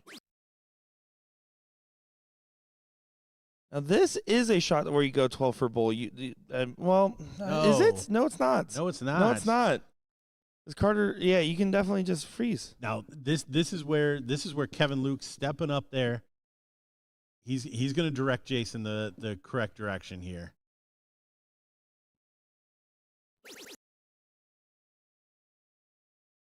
Now, you just got to avoid the double 15. Or we just go ahead and take away the double 10. What was the end of that? That was insane, right? That was crazy. That was so many ups and downs. Oh my gosh. I feel for Mike Carter. I mean, giving the leg away like that. But how about Jason Hardwick again when all the chips are down, goes 180, 81 checkout to take full advantage of the poor board management. Yeah, the 114 from earlier, the checkout there. I mean, you got to give credit where credit's due. Opportunity to be able to capitalize and opportunity captured. As we're going to take a quick look here. We'll be getting that level 1 seat in just a moment, but until that gets going, we are having the level 2 seat right here. So that's Pat and Goku taking on, the Goku. And that'll be David and Bradley on the other side. I believe they were just about ready to go. At least I assume they were. I don't know if they were waiting for the end of that leg or not, but they should be ready. Go ahead and give them a couple extra darts here. Oh, nope, that's the thumbs up. Is it thumbs up? Thumbs up time?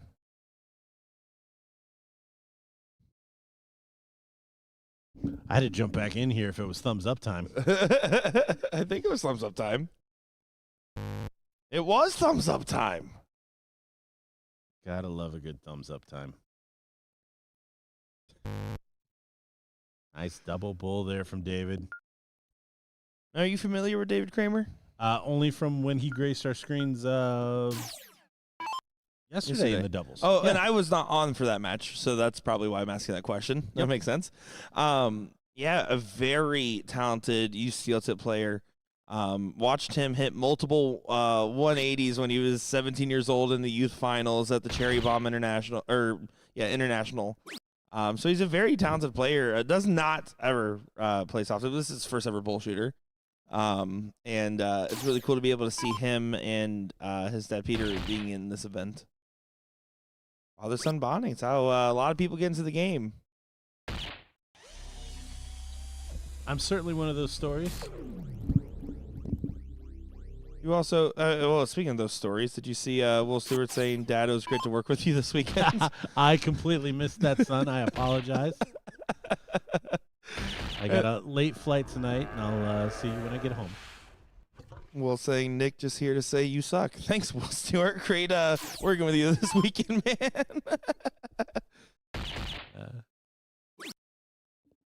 I like how Nick has to direct my my interactions with my family. Well, someone has to. Also, it's going to be getting into child support territory there in a second with Will.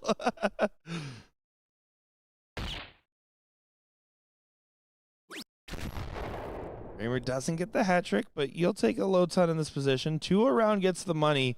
You're looking at this fat bull format, open in, double out, and you can bull out as well. It's all about getting 2 bulls around, and it's all about leaving yourself at 50. That is basically the 2 things you need to know.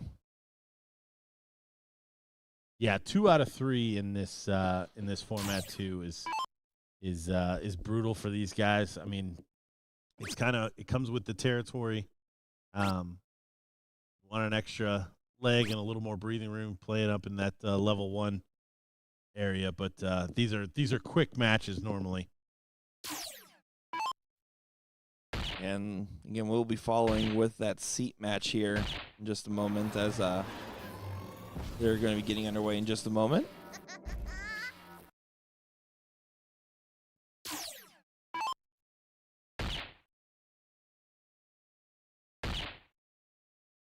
They will not be able to finish using the bulls as the route.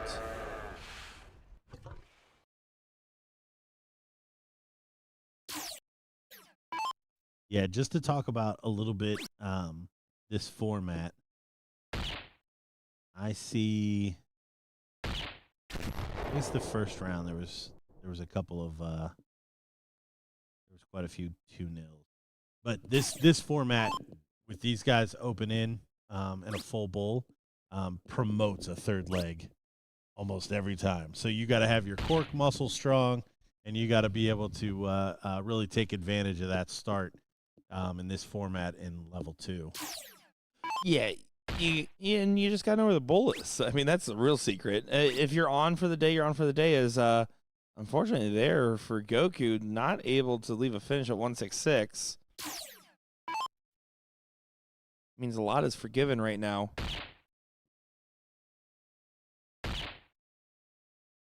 Kramer. It's the 54. We'll see. Again, David Kramer, primarily steel tip player. The comfortability of the freezing format, if it comes into play as well. The fact that he's going first and leading the pack makes me lead to believe that he's going to play the same strategy. Get low, take it out, and tell me if I'm frozen.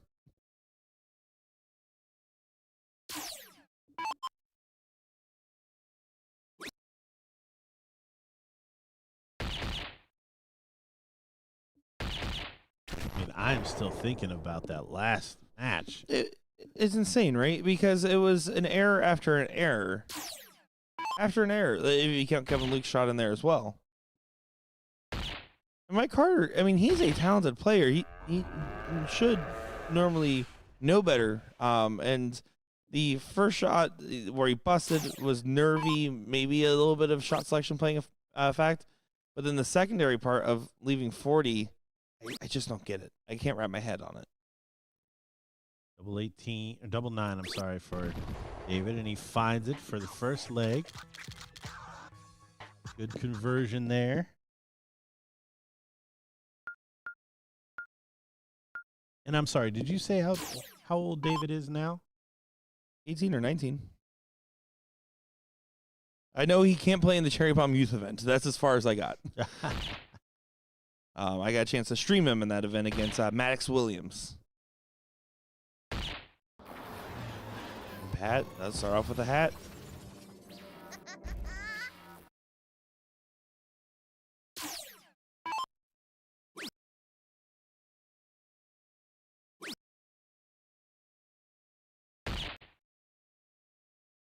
Only 1 bull in the response, so ground gained early on.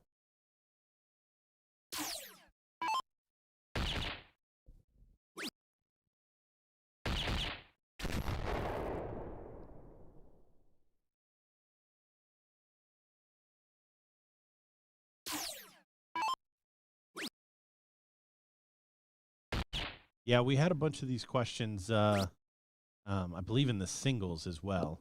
In this format, because it is not true double, or you'll see it stated outer ring only, they can bull finish.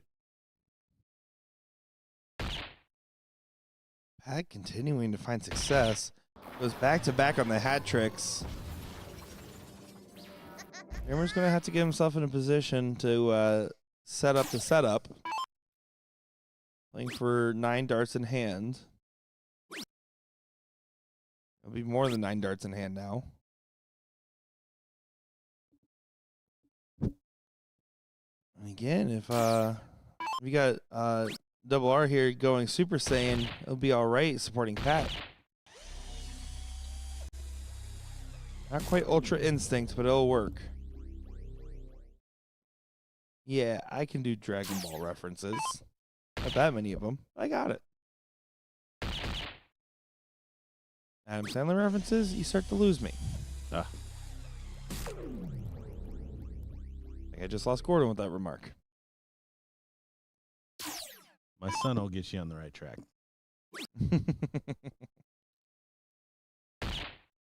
Yeah, no, we still started with Little Nicky. Yeah. You know what? It's better than nothing. It's better than nothing. That's true. I guess compared to Silence, it does beat it. Kramer's like, I'm done with this fat bull nonsense. I'm going up to the 20s. Channeling the roots and finding a 140. Probably not going to tip the scale if Pat continues the momentum he's on. Especially with, right now, Goku getting in front of B-Rad here a little bit.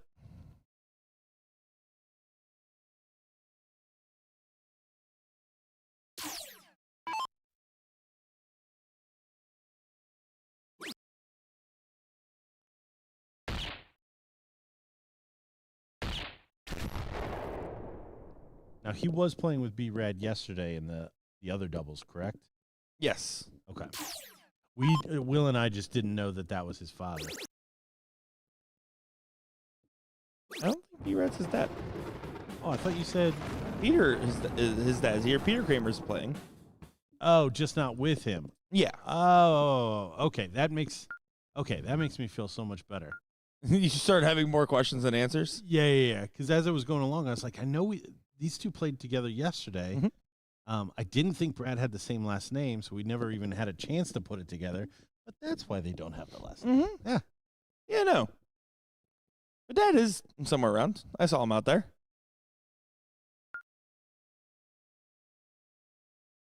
Now, is he a BullShooter rookie as well? Yes, to my understanding. Well, I can't say for sure in the grand scheme of everything, but I do know they did not have any that we were looking at their steel tip stats as one of the comparison metrics for these gentlemen. Ah, got it.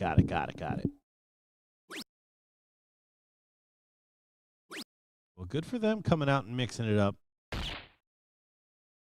Only a single bull, so Pat Cole has been on fire on that bull. If he continues, could spell trouble here in this deciding leg in the seat match.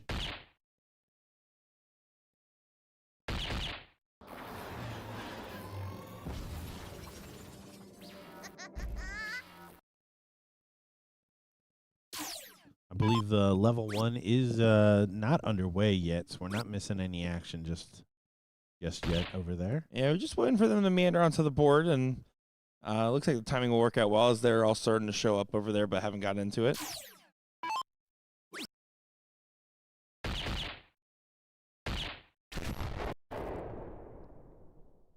Another good shot from Pat and Goku. Starting off already with a little distance here. Oh, fits them all in that top right-hand side. Yeah, great shot there from Kramer.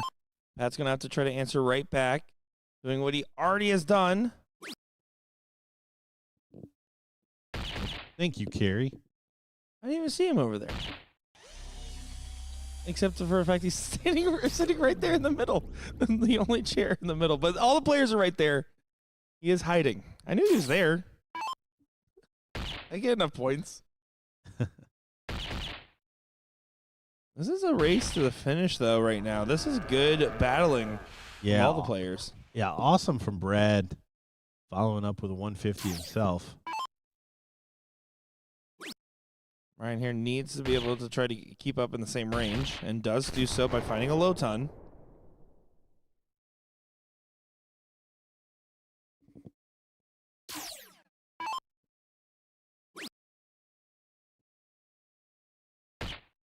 One more bull to leave a finish. Does get it. Good job from Kramer. Bull to try to do the same. Get 2.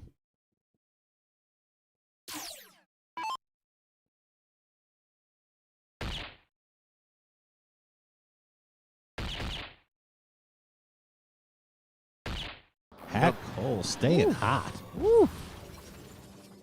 That's a good shot there. And it's massive in the format like this when it's double out, but you can use the bull because you can go 48 for bull on that route.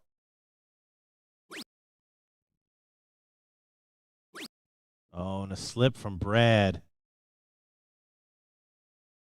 May be devastating depending on the shot here.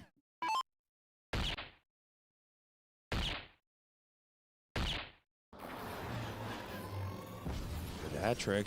And it is. No finish now for David. Wisely can stay on the bulls. Already all the way down to 8. Get down to 52. But Pat Cole with an opportunity now.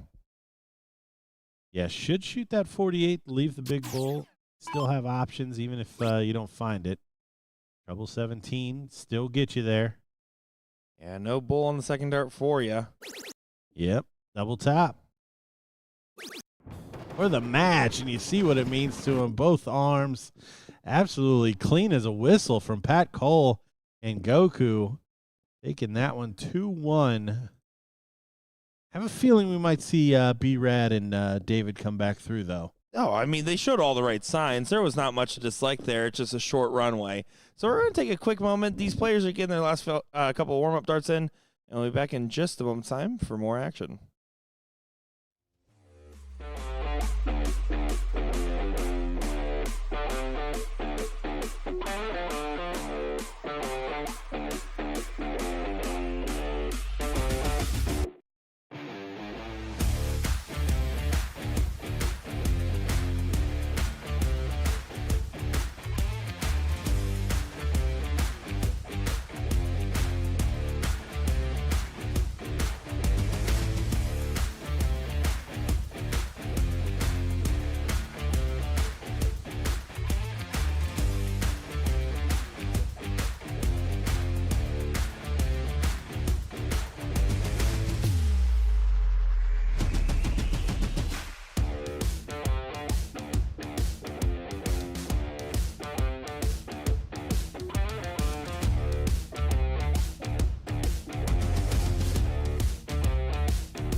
Here we go. It's king seat time for level 1. Kevin Luke and Jason Hardwick making another appearance. This time against Ram Guevara and George Daniels in this great amateur bracket matchup. My name's Nick Teixeira, joined by Gordon Dixon. Yeah, exciting to see this one. The man of the semifinals, Jason Hardwick. The story of feast or famine, and he was feasting every time he needed to be. Getting us started off on this one.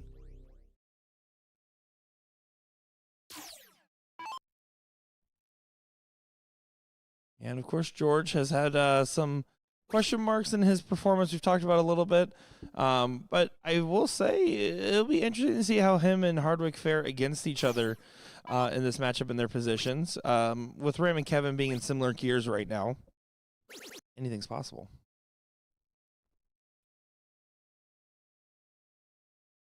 Well, yeah, just all cards on the table. If you told me Jason and George were playing, I would tip George a large portion of the time. But I tell you, in this format and adding the additional player in a doubles type format, it may be that Jason's got the upper hand here. Just a heads up, everybody. We're in for a pretty quick run of show today, as right now, after this match, should be right into the 3rd place for level 1. Level 2 is currently in the 4th place. Level 3 getting to that 5th, 6th range, and level 4 currently about to hit the final.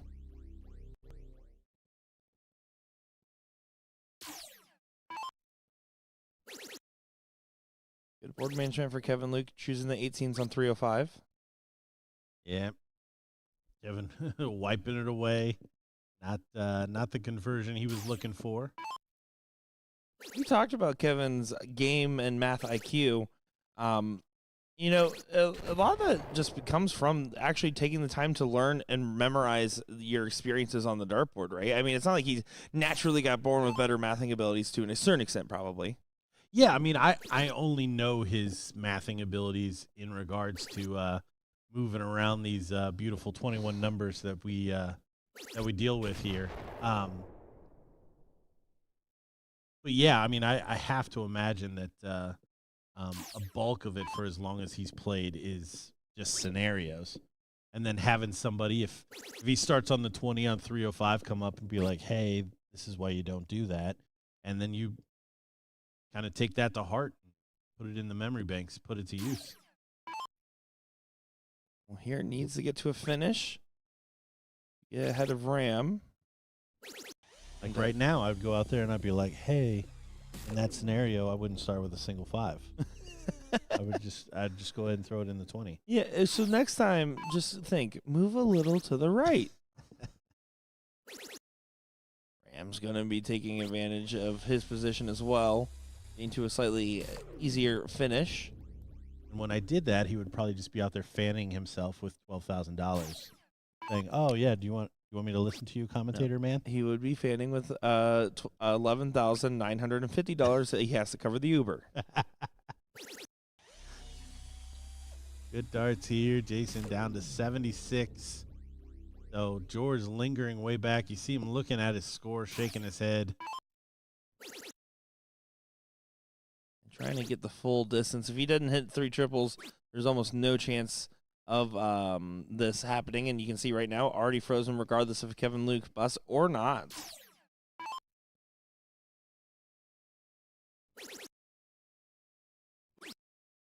It's the big number. 39 for 4. Yeah, he'll definitely be shooting to get down there lower. I don't know. I mean, single 19 of 22? 24? You trying to get 24? I got nothing on that one. I don't know. I mean, trip 13 should have been the shot to get as low as possible, and still leave yourself at 4 with a decent double. Well, yeah, there's no No real dangers in that area. Double 8 now. Jason Hardwick takes out another one And from so the therefore, 2-hole. inconsequential. Hardwick, that's what he's doing the B position well. I mean, yes, he caused some frustrations with freezes early on, but when he's needed to take a clutch shot, especially in a scenario where it feels a little bit of a must hit, he's done it. When he needs to help get Kevin unfrozen, he's been pretty good about getting into that position, or preventing the freeze, I should say. Really saying 3 to leave 40. Not in a freeze format. It's not the route I would recommend, unless they were well ahead. Last start, double found. But damage already done from Ram.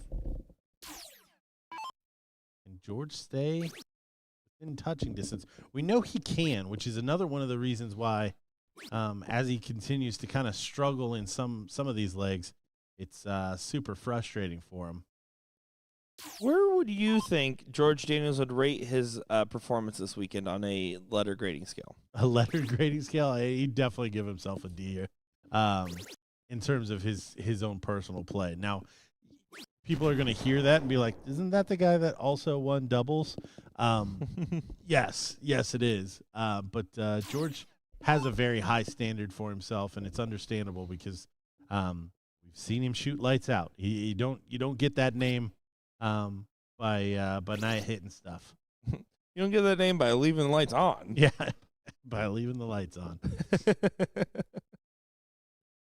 Well, Kevin needs to try to get back in there. Ram didn't get too far away. Well, didn't get too far away, and he's also going to notice, and this is what I like about Kevin too. He'll notice that George is struggling at times, which will keep some of these legs interesting.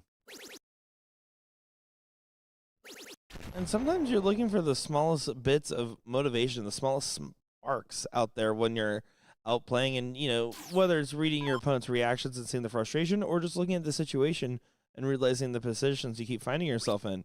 Those are the things of motivations that can really make a difference in a player's mentality.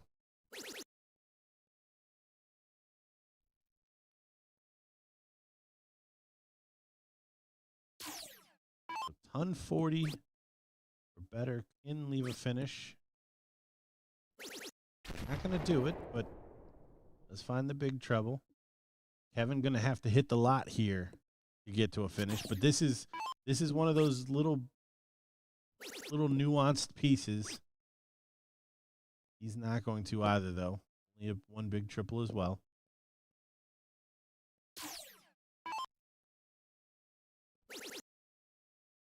George's finding the consistency needed. He's going to be at a really good finish because he finds a 180, gets ahead of Ram and Kevin, and doing more of what we would expect to see him do at times.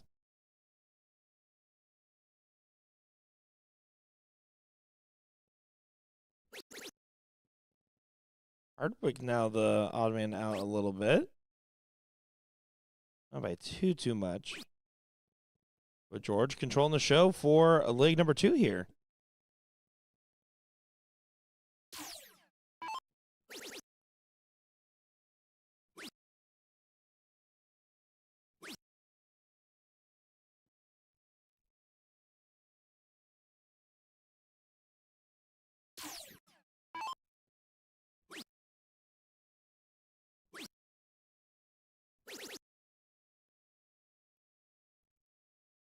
So George, 101.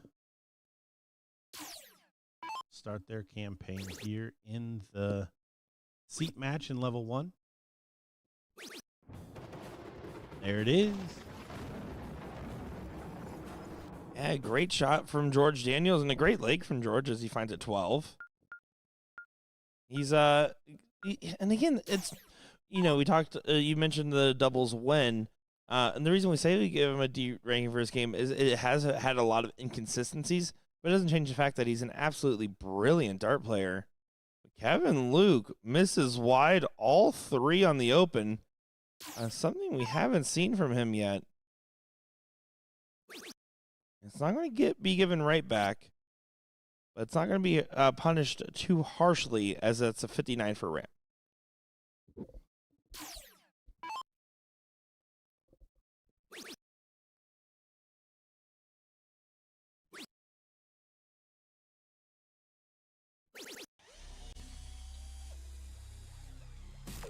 $120 open from Jason. At least keeps them with the darts a little interesting. George Daniels staying hot. 180, 101 finish, and back in with a 160. Did something click for him, or did it just start hitting right where he was aiming at again, and nothing really actually changed? Yeah, great question. I don't know the exact answer to that, but some scenario where we get the full power of George Daniels has happened. And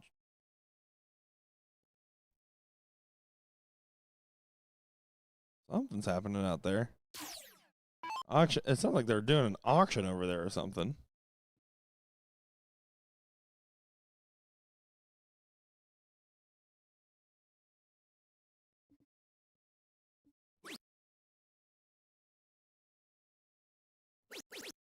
Hardwick finds the 19 on the cover shot.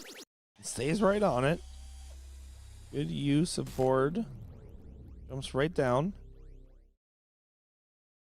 Daniels is in the position to keep up with Hardwick. This has been a tale of a role reversal.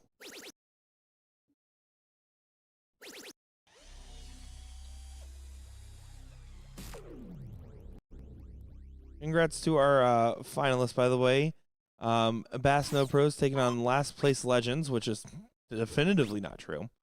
As we got Bass No Pros, that's going to be Ian Allen and Michael Diaz. And then looks like they bested, by the way, Savannah Hayes and Megan Watson.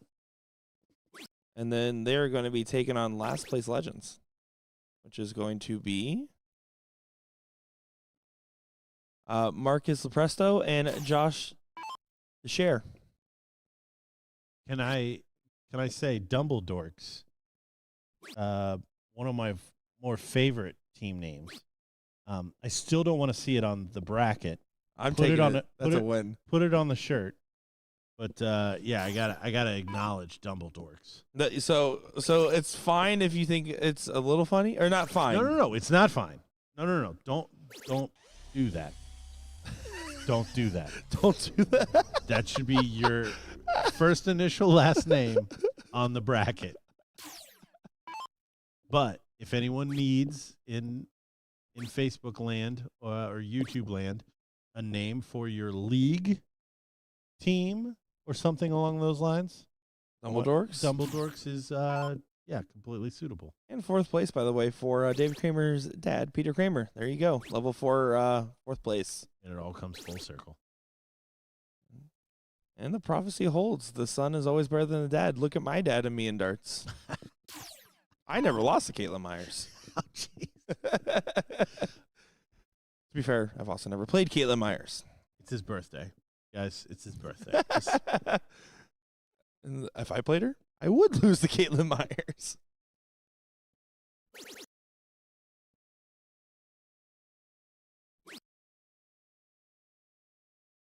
Jason trying to set up here. 188. Rate 140 leaves him 48. The 2-1 holes struggling this time. So George Daniels for 71. Oh, could he two-dart it? Of course he could. George Daniels shooting lights out. Yeah, great stuff. Living true to the moniker. Getting that win for a 2-1 advantage.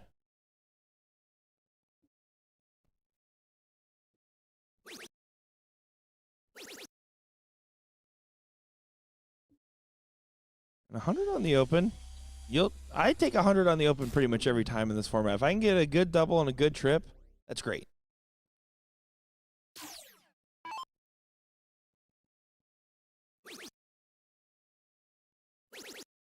Are we finally going to see We've been talking about it the whole time, how he hits this more than he hits anything else. Finally, with a chance to win it, he goes ahead and 6-1.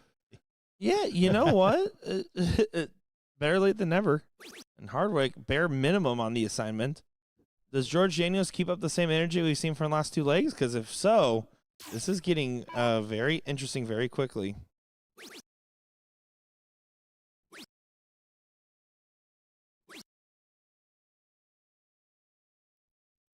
I like that. George wanted to be mad, but he said, hey, that's good. I'm in. I do think it's going to take something special here from Kevin Luke.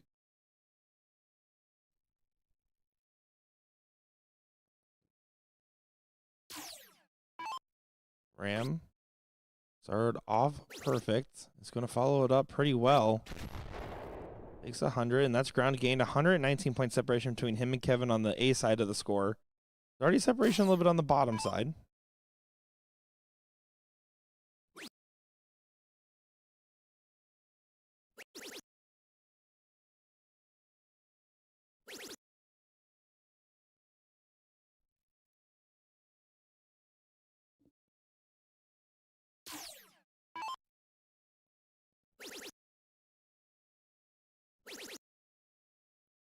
Oh, George. All coming back together. And again, it wasn't like he was miles off on the other days, but it was just miles off by where we have been seeing him so consistently lately. Yeah, something has certainly clicked.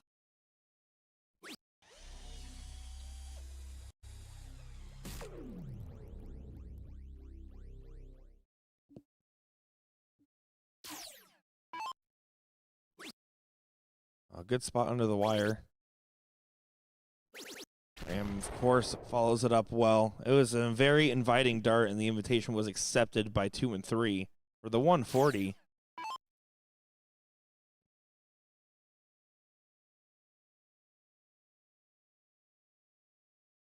Jason running through all of the scenarios here. They all point to a 180 or even a whack. Yeah, this is very interesting. We haven't really seen many breaks. It's hard to do in this format.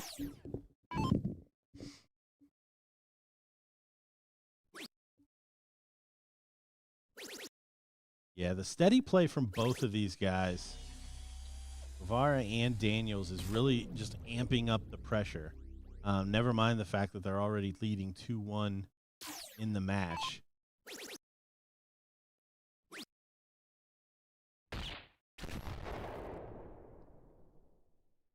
So 101 to take it 3-1 to hold the king seat for our already cricket champion doubles team. Ram Guevara needs double top. Wow. There it is. What a great performance there. George Daniels picking up where he needs to. Ram Guevara staying in a very similar gear. And Kevin Luke and Jason Hardwick will have to play either Double D's or Edie and Doc.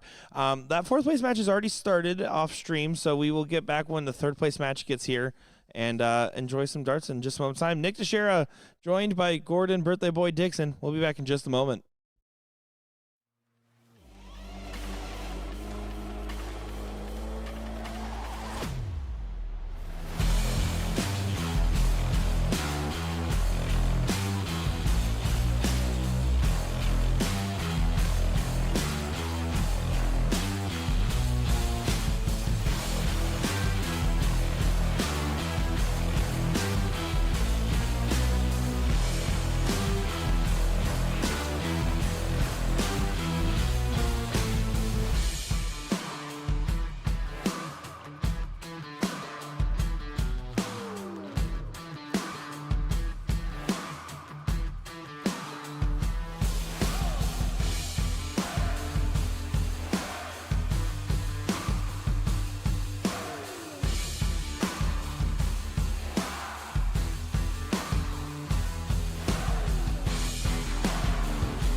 Here we go. It's time for the third place match here in level 2 as we see our friends that we just saw it on the stream not too long ago, David K and Bradley, taking on Deed Makes You Sleep. This should be a good one. Going to be Thomas Weed and John Ford, and then Bradley and David on the other side of the affair here. It is just Fat Bowl, open in, double out, quick, short runway in this game format. John Ford, also known as Sleepy, we saw back at South Carolina last year, winning mixed doubles with Macy Lewis.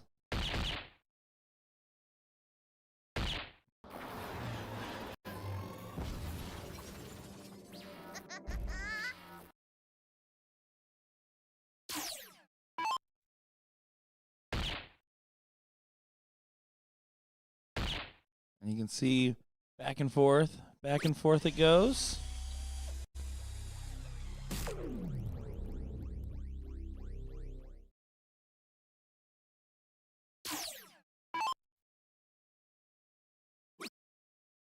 Brad has an opportunity to try to get back into the mix.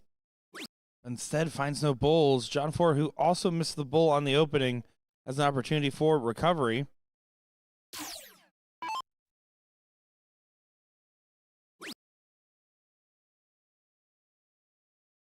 He's trying to make something happen.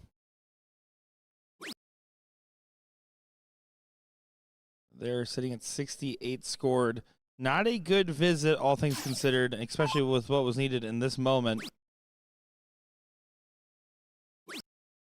Kramer frustrated, shaking his head, finding outside on the bowls, blocking the heck out of it, but does get it on the last.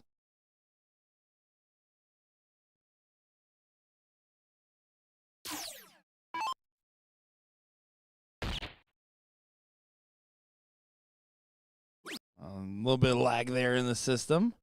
Either that or some serious voodoo magic there from Thomas Weed. I'm not exactly sure. I'm going to go with lag in the system, though. Final answer. Brad and Johnny still on the struggle bus.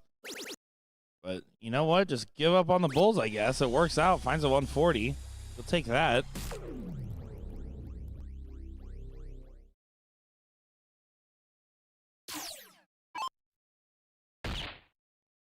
If we're staying true on the bulls, however, still pretty much even on the bottom side. Does get an advantage now with the bull on the last. Kramer should still be the first one on a finish.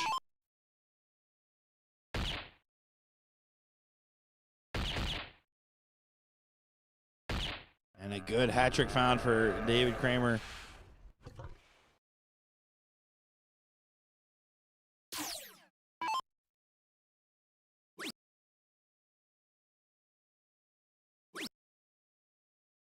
Weed has to set up a finish. He doesn't. He doesn't set up a finish from his position with only 21 points scored. Now it leaves a lot of interesting routes and opportunities. Still Brad and John sitting back in the high ranges. This is not the time to stay on those 20s over there that you switched off to earlier. You need to try to be finding that bull because you're trying to make sure David doesn't get frozen.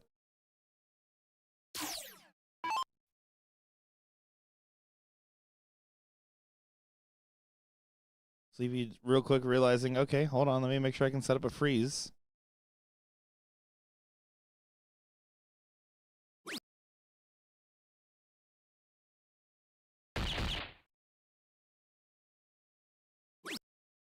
Does not get to a freeze.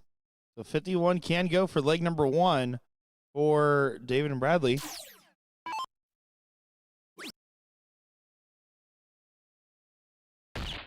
That will do from the young, talented player right there. Finding a one-leg advantage in this matchup.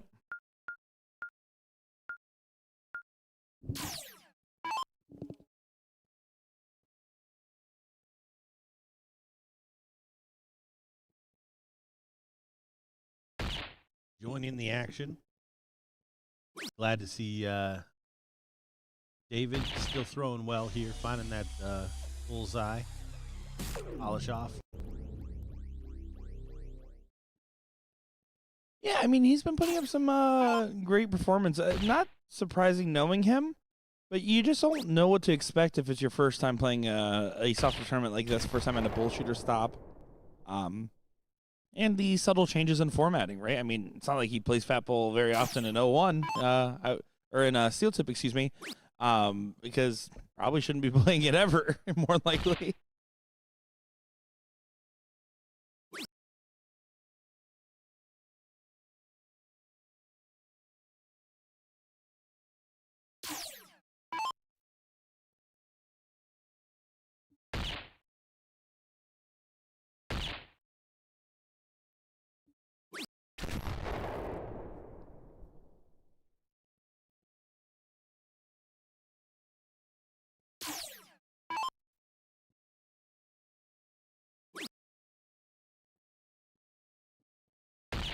They've turned me loose, so they've given me too much information.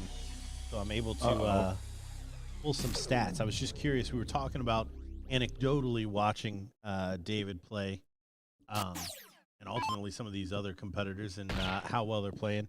It looks like David Weed, or I'm sorry, Thomas Weed, is actually leading in the points per dart with David Kramer second. Oh, So that lines up with seeing these guys here in the third place match. third place match.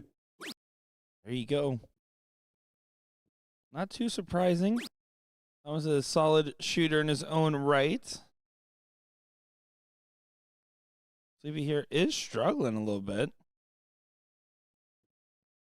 The match he played in the finals of the mixed doubles against Jimmy Jones and partner, I thought was absolutely incredible to watch out there.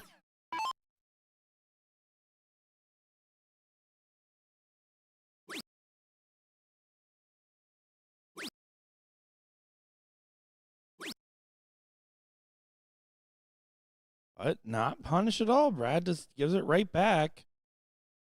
Will Thomas be able to leave a finish?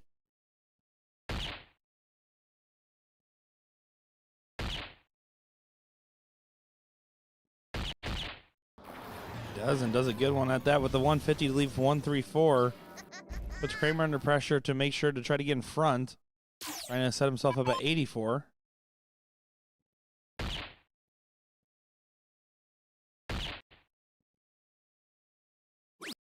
Ooh, unlucky on the last. Yeah, leaves him with an outside shot there. 1-3-1 is a finish. Down to these two-hole players. How well they can bring that score down. You know, watching a young talented player like David Kramer kind of reminds me like when I first started playing darts, and I always thought it was way less pressure because, well, you know, they're playing a kid, right? In my head, and I thought, okay, you know what? The pressure's on them. They're probably overthinking it a little bit. And sometimes that did happen. Do you think with all the young talents of like the Littlers of the world nowadays, you think maybe the youth advantage is gone? Yeah, he got about a half a season worth of that with the big boys, and there's not a lot of fear, at least coming from the he's a child, or he's not now, but I know what you're saying. Playing a 17-year-old. 19 doesn't happen. Did try to go back to the bull. Last there probably should have been a 12 considering the position of where this match is at. Big shot needed here from John. Maybe a freeze. Oh, it's looking like it's going to be a freeze. You see the look on Thomas Weed's face there in the background. He gets further and further away from that bull. So already frozen. Brad can just bring this down. I'd see a double 14 from Thomas. It'll be a shot to finish for David. Take this one 2-0 and get back to the finals here of level 2. Yeah, great position. You love to find yourself in a spot like this. Unfortunately, John just couldn't get it going. And you see Bradley and David here to capitalize on the unfortunate timing of errant darts. 5 for Bull. Resets real quick. And drills it. Good shot there. And again, nice, consistent play from the talented player. Doesn't give a whole lot away. I mean, the ups and downs just aren't there. Walks up, knowing the business, gets it taken care of. So to let you guys know what's coming up next here, we already have the third place match called and ready in level 1. They're just now getting to the board and throwing their last few warm-ups. Once the level 2 finals starts, we'll actually switch our coverage to cover that in full and round out with anything left in the level 1 third place match. And then, of course, we'll go back for the level 1 first place match. And then finish out with the level 3 finals. Level 4 is completed. Last place Legends got first place. So, again, liars. Don't believe a second of it.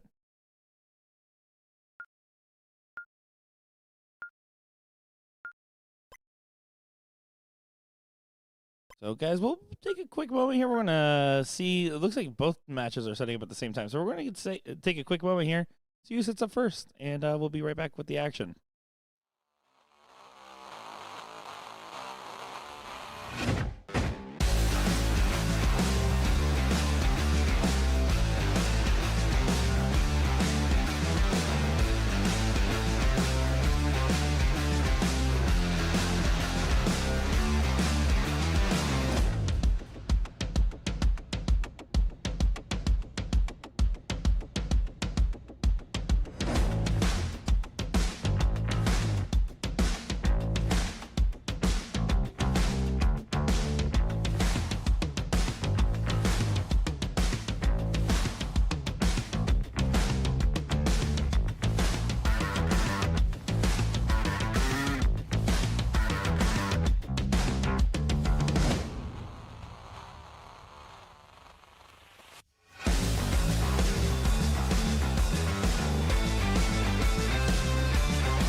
It's finals time here for the BullShooter Sunday doubles here at the Hilton Orlando in Orlando, Florida.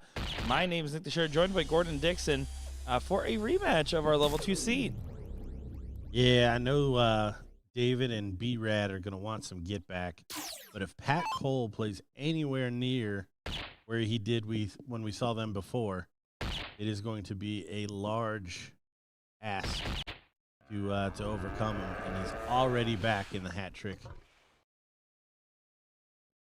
Yeah, great start off, and he had a very solid performance. Definitely the standout player. I mean, really just consistently scoring and not leaving many errors. That's the type of stuff that just keeps you airtight in matchups like this. We'll see. It's a quick format with this race to 2. Of course, they're going to want to defend their seat, and it's important to mention that Ryan there and Brad in that seat match didn't play poor. It was just mostly about Pat and a little bit about David.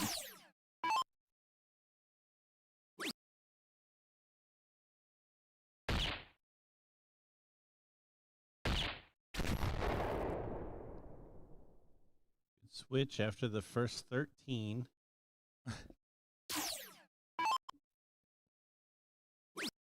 Again, 2 bulls around is going to be that target line. One of those metrics that you're constantly trying to press yourself against is, can I hit 2 bulls? Can I go ahead and continue to push the envelope and ask the questions needed?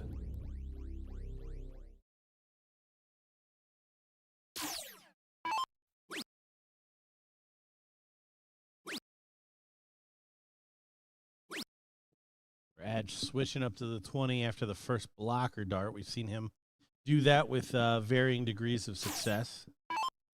This one, not so much.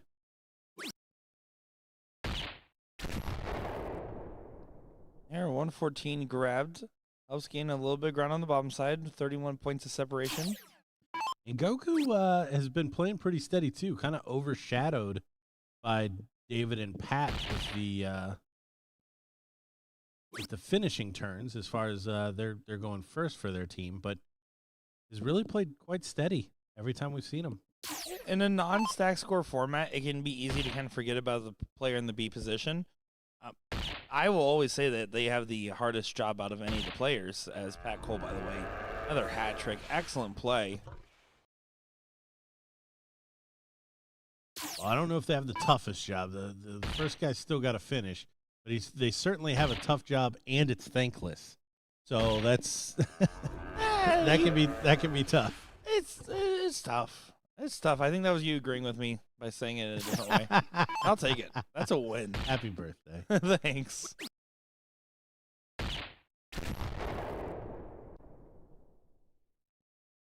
Remember, needs to try to put up a pressure setup here. Go all the way down to 40.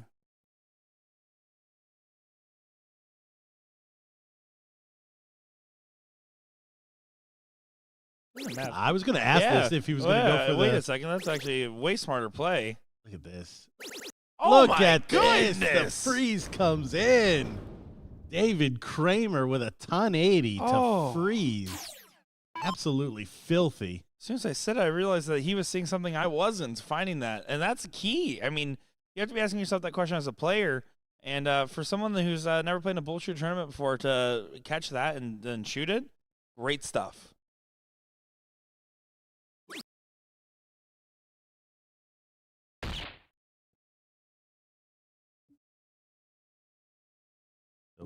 Couple of options here. Maybe 21.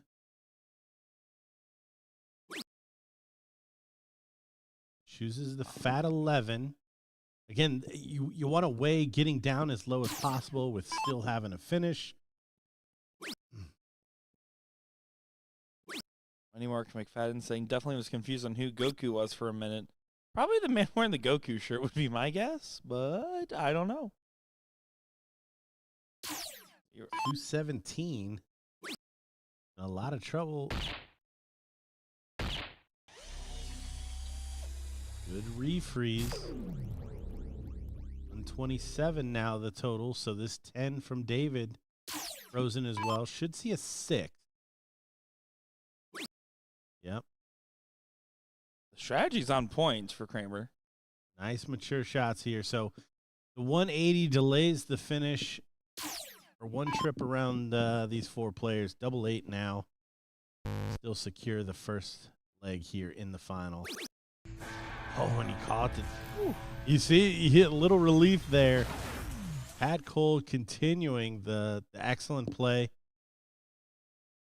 Starting things off with a break despite Kramer's excellently timed 180 on a great read and a must. I mean, you needed all 3. Yeah, too. It had to happen. Sometimes you can get away with a 170 in those spots where it's smarter to switch down to the bull, but no, needed the 180, converted. Brad just not able to back up the shot.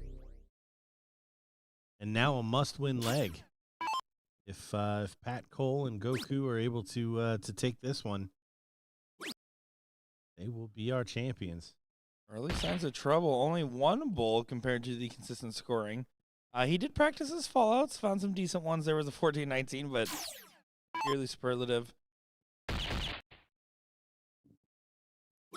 Erad was not where he wanted to be in that last leg. He's going to need to channel some higher energy because so far Ryan Richards has been doing all right on his scoring power.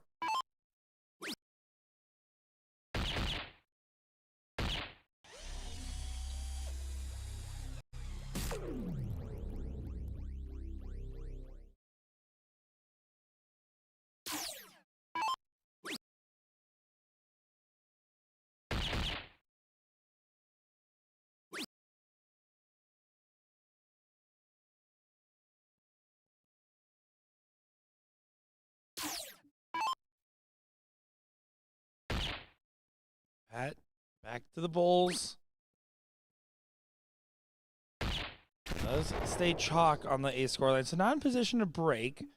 I will say Pat's route a little bit easier with just needing back-to-back hats. Hat trick for 158, not as fun. Erad, two bull turn.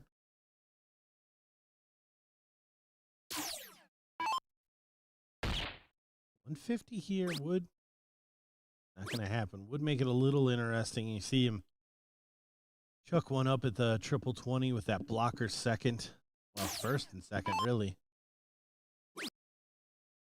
But now things with parity across the board and Kramer having an off turn at the wrong time. Yeah, you see him grimace after the first dart, and his face didn't get any better. Again, not showing much body language-wise coming away, but we're getting the full look at the face there as those darts just finish outside. Well, with no finish in sight, Kramer got left the hook. Brad gonna have to do the best he can to go ahead and see if he can pressure. Not gonna be playing for a finish. He's gonna be playing for scoring. Not a hat trick, but the low ton does get the job done and put pressure now on Ryan Richards.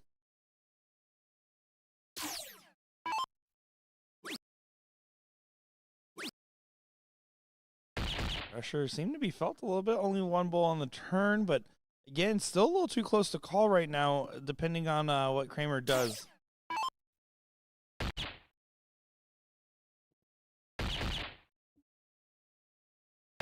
And that's what he's going to do. Hit a hat trick. David Kramer, of course he's going to hit a hat trick. And I guarantee you, Pat Cole, he's going to follow with a hat trick. I'll bet $1 Monopoly dollar. I lost. Give me a Monopoly dollar. That's your birthday. Keep it. Yes. I'm buying Broadway.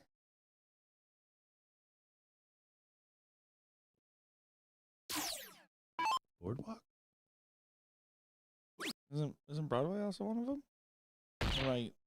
Is it? I don't play Monopoly. Was it? I don't play that game.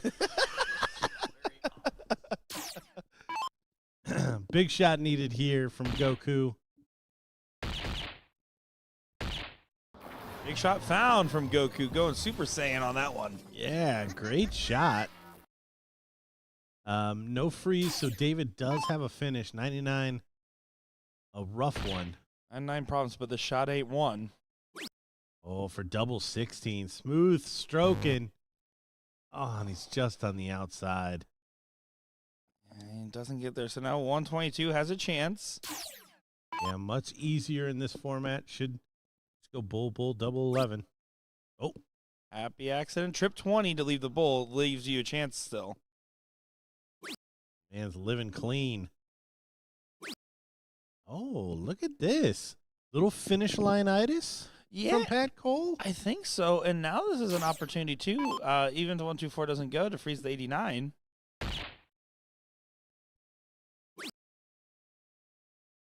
Oh, 4 needs the bull. He does find it. Yeah, the 89 is now frozen as well. And no chance to freeze the 32. I don't think Kramer's going to struggle on that out again, just considering how much of a steel tip heavy player he is. He should be very comfortable on the outer ring, especially the double 16.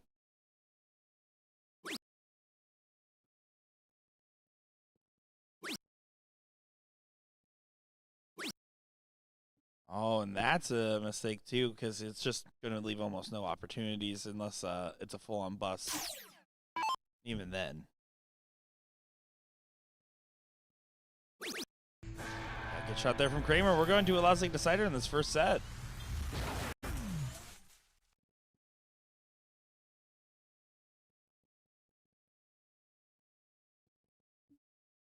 The all-important cork. Oh, look at him flexing the cork muscle. You have to pull it? He checked to see the position of the dart and walked away. Oh. Stop. No. Oh, he's 2 holes in. I thought he might have pee-holed him. I don't think you should say that. What it's called. We had this discussion yesterday. I'll still say the same point. Here we go. Getting into the final leg of the first set.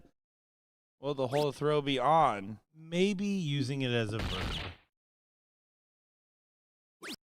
The verb is definitely a line that's already crossed the other line. I don't know. I think I'm just using darting terms. Center just hole. describing darting shots. Dead center, the middle, bullseye, the bullseye. Heel. Hat trick there from Pat Cole. P. Cole.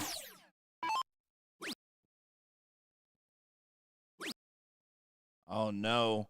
David only gets 1 bull in the start, and no bulls there for Brad. This is a very unfortunate start to this last leg decider after winning a diddle. Yeah, tough spot. But our king seat holders are running rampant here. Can't agree more, Casey. This stroke, there's not a lot to talk about there other than straight back, straight forward, straight into the target. Well, and it proves the point that if you get your kid into darts and they truly like the game and you truly spend time working with them on their own game, the habits that they can develop properly will make such a huge difference in their development as a player as we get back-to-back hat tricks from Pat Cole. Yep, we accused him of a little finish line-itis. Certainly seems to be putting those accusations to bed. Still need to find a finish, but really putting a lot of pressure on that smooth stroke of David.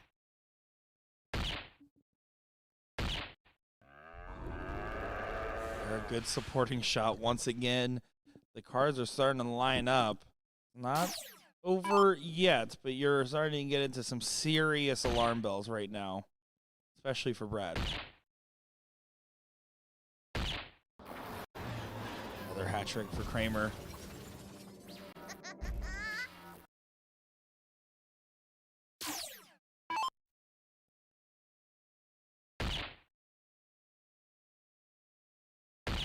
Wow, this is pretty good.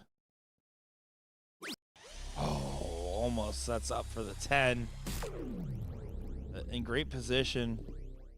Brad needs to find all he can get and hope for a miss from Ryan Richards, who's not in the mood to miss right now, it seems.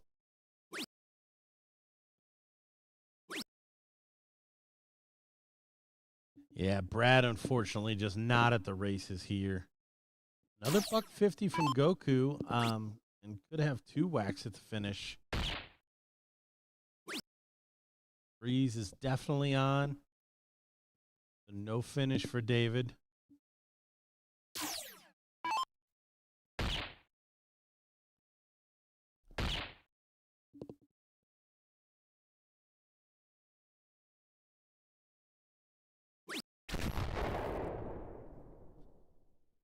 Don't hate it. Easiest path there to get it down without being too risky. Yeah, without being too creative with it.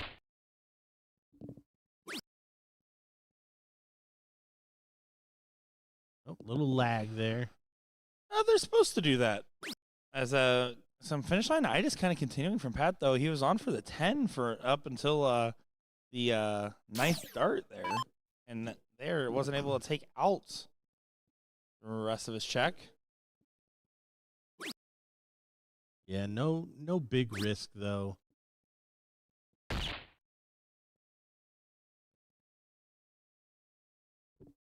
this is still pretty much done and dusted.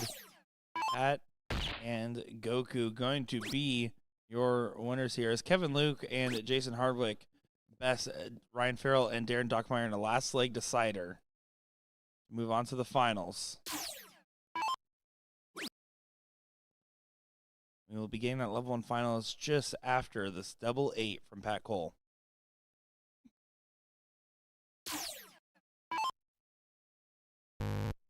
Just after this double 8 from Pat Cole.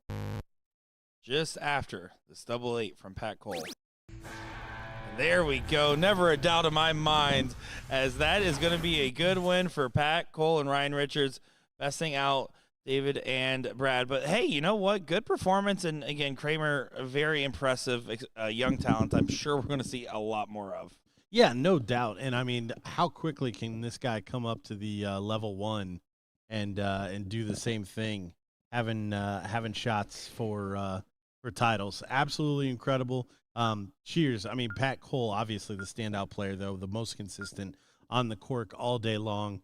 And yeah, gets the reward. You see a little dance away from the board. Well, we'll be back in just a moment. The finals is called up to the main board here for level 1. We will get that finals next on the stream. And then afterwards, we will finish out with the level 3 finals. So just 2 matches left to stream today for our coverage here of the first stop of BullShooter Season 40 XL. Be back in just a moment.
Time for the level 1 finals to take place here on our live stream. My name is Nick Teixeira, joined by Gordon Dixon, and this is a matchup that we are expected to see with Ram Guevara and George Daniels, Kevin Luke, and Jason Hardwick, as Ram looks a little different considering Kevin was throwing there. Looks like they had the board set up wrong real quick. They're going to take a quick moment to adjust. That or they'll just play this first leg on opposite sides. on opposite sides. They probably should. That's probably not the answer in this. Yeah, you don't want it to go the distance and then have the score line wrong on the wrong side. First couple darts. So Can we not reset the match from? not while they're still logged into it.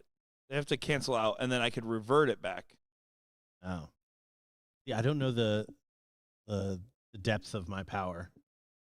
Well, the depth of your power is limitless. I don't call you Gordon the Unbound Dixon. Yep, and there you go. It's already reset. Should be good to go. So hold on here, real quick for YouTube.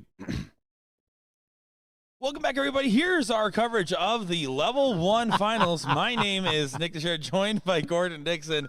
And we got Jason Hardwick and Kevin Luke taking another stab at Ram Guevara and George Daniels. George played great in that seat match. What do you expect to see here? Well, you see, Kevin Luke just negotiating to start with a ton. The other team had agreed. Well, yeah, he used his $12,000 correctly. He he paid them off just a little bit. Hey, how about a little Franklin to get us started here? No, for those watching along, there was just the wrong names in the wrong position, so they're just punching it through, and now we are into the action. So let's waste no time and see what happens here to see who will be our Level 1 Doubles 01 champion. And the real question, will Ram stay perfect? He won singles. He won cricket doubles. He won mixed triples. He wins this. All he has left is mixed doubles for a perfect regional weekend. Yeah, what at the Florida regional where all of the invitational shootout players were in attendance. I mean, that you got to kind of bring that into context as a really big win. While also being the guy that didn't make it to the top 4. I mean, that's that's quite the statement after a frustrating start to the weekend. Yeah, and again, frustrating is the key word. A 2-0 advantage against Mike Maloney to get into the top 4 and just did not get through. Clearly has been taking it out on the dartboard ever since. And I got to admit, I really love his high spirits despite the circumstances, right? That's something that could just destroy the rest of your weekend and your mood, knowing how close you were to the guaranteed $3,000 payday as well. And what ended up being was a still very good and fortuitous time for him. So more good times to be had as they continue to fight along in this leg number 1. Double in, double out, split bowl, race to 3 format that we're looking at here. And Guevara and Daniels have the seat advantage. Yeah, and you see another wise shot from Kevin Luke. Doesn't convert, but gave himself the best chance to get to a finish there from the low 300s. Seen it multiple times. He knows the situational shots. And this guy, man, this guy was clutch the last time we saw him. A big 114 finish after freezing his partner, and then a big 180 to set up a series of unfortunate events that led to the win in the semifinal. Yeah, Hardwick was kind of doing it the hard way at times, but when he was left with an opportunity to play spoiler on a big check, he took it. And again, you can't teach clutch, as it's some great play from him overall. George Daniels has definitely regressed back just a little bit here in this first leg at a 28.89. He was hanging at the high 30s, low 40s towards the end of that seat match that we were watching. He's going to try to find himself back in that range. They want to try to get this done in the first set.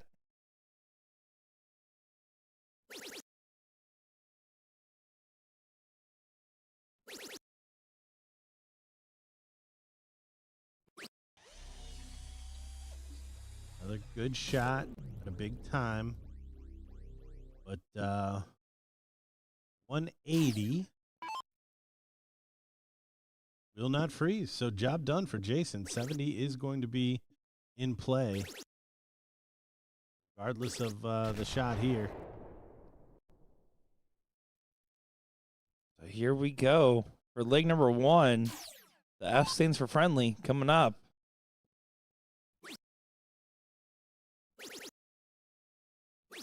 Good shot there from Kevin Luke, with no doubts in his mind that entire time on that route. Just chucking him in there. Great shot. You know, we talk about prophetic names, bag of dips, trying to go for the double dip here. Not a bad start to the campaign by holding your throw in leg 1. It's usually well advised. Ooh. And no start.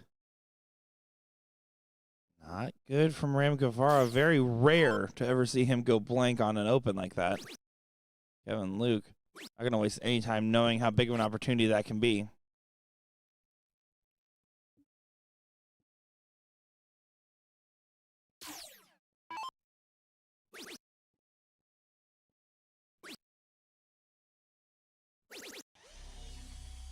George picking him up.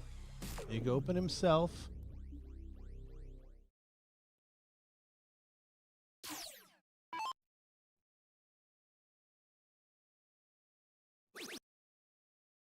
Hardwick does get it on the second dart.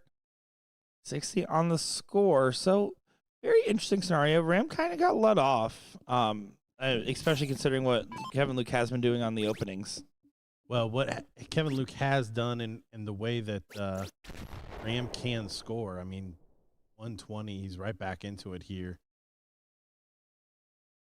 If Kevin and Jason both would have put in big shots, could have been a little bit more assured in their position in this leg. But regardless, this was one that they were always going to be up against it, so won't get too frustrated. I can't imagine.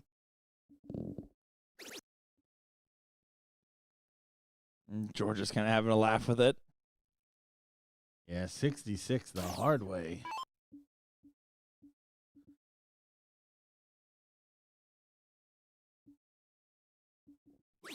So here, Hardwick just trying to get himself settled in position.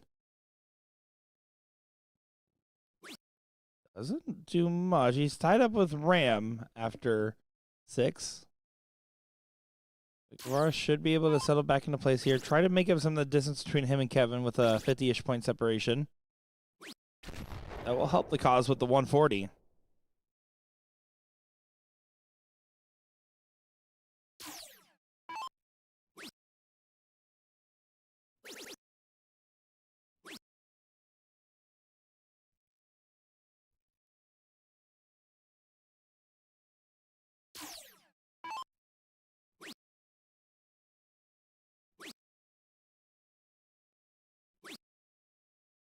Only 60 from George. So a little bit of opening here for a little bit more parity in the leg.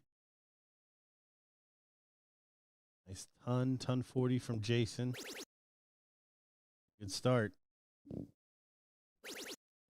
a good follow.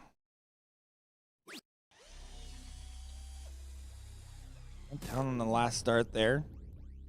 Wasn't able to successfully find the cover, but got things back into range. Got things course corrected. A much needed time for a 2-treble turn. Oh no, Ram drove to 18s and was not able to stay up in the segment he needed. 166 is a bogey. Bogey is also the best shot I've ever hit in golf. Putt doesn't count. Hey, there's a whole thing about living in Florida for a long time. You do go to a lot of golf courses. There's more than putt-putt. I just am way worse at actual golf. Not very good at putt-putt either. Or darts. Or pop darts.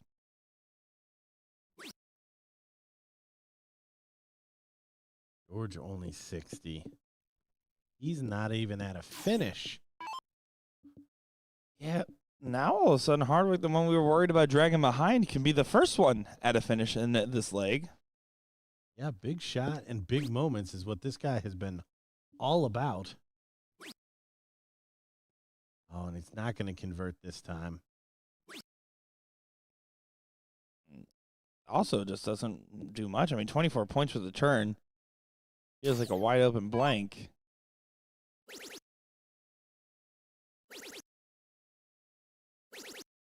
Will be teed up for Rams' return. Looking likely he will be the one swinging at 40.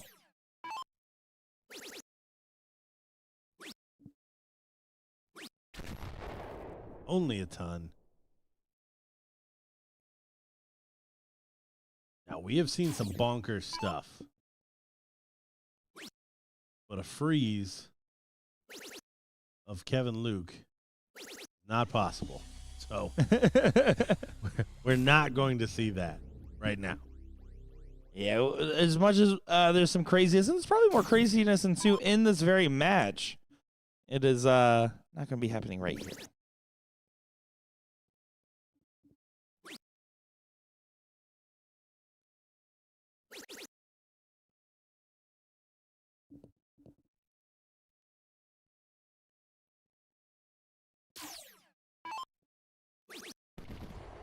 There you go. Ram does go ahead and get that one done just on the wire of it.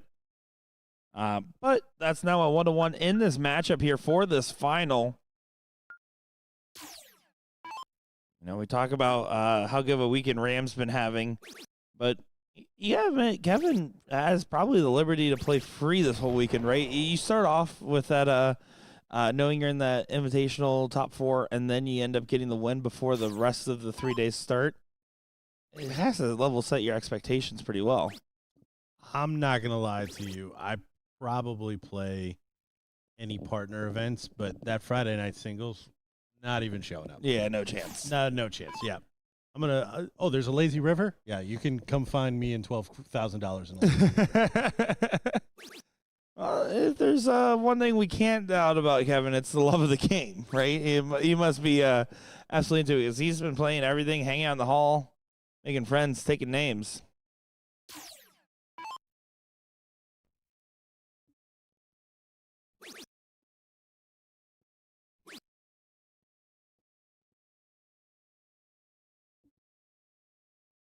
Who will take the first 2-1 lead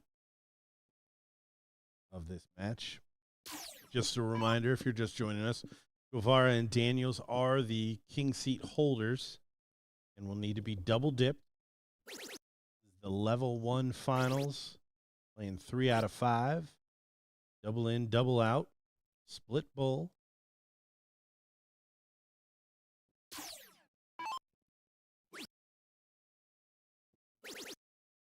There's a question for the chat. What's your favorite 0-1 format? There's so many to choose from in soft tip. Flip it, gotcha. Next question. Okay. Tie the score, go back to 501. Yeah, I do like the non-flip it version more personally, but yes, I actually do love gotcha as a game that helps new players get into it. Instead of me, if I'm playing with my friends that don't play darts at all I do is I just try to knock them back to 0 the whole time. I never win it.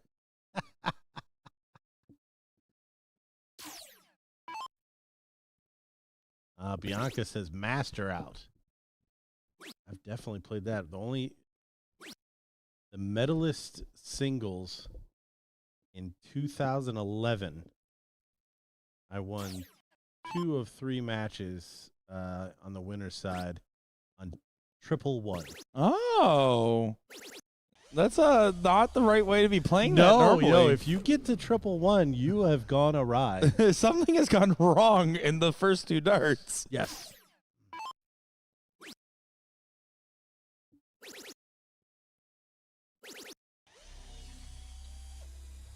And then you get another comment here saying Master Out takes no skill. I have to hard disagree with that. I mean, I think double out on the outer ring, true double out's going to be the hardest of any of those formats, but Master Out taking no skill is silly to say when open out exists as a common tournament format as well. Master Out's nice because it does open up a couple different out opportunities and optimal routing changes. I think Master is a refresher, though. Not my David. I started reading David versus Goliath. Not my daily driver.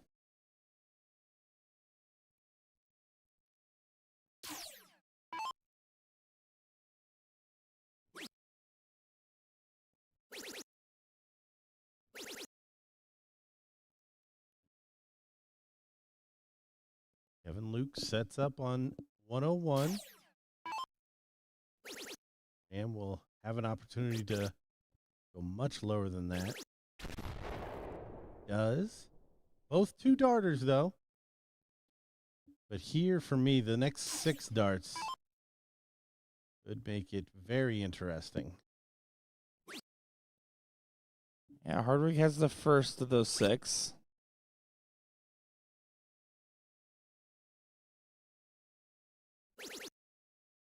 Oh, and it's a trip 1.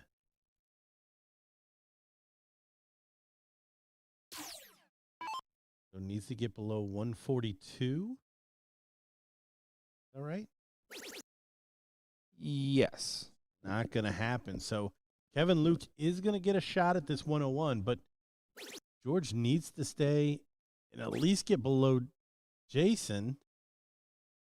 And now if he doesn't take it out, he can still freeze. Yeah, a big opportunity right now. Oh, no, he did get below him, so he's safe. I'm sorry. Big opportunities not capitalized by Kevin Luke. Not even close. Yeah, 67 now for a 2-1 lead and a break a throw.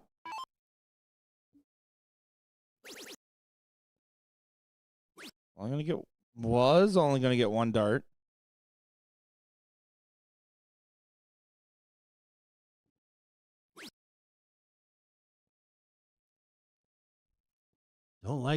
Don't like that. Seems to be a bad mojo flowing through the air, it seems.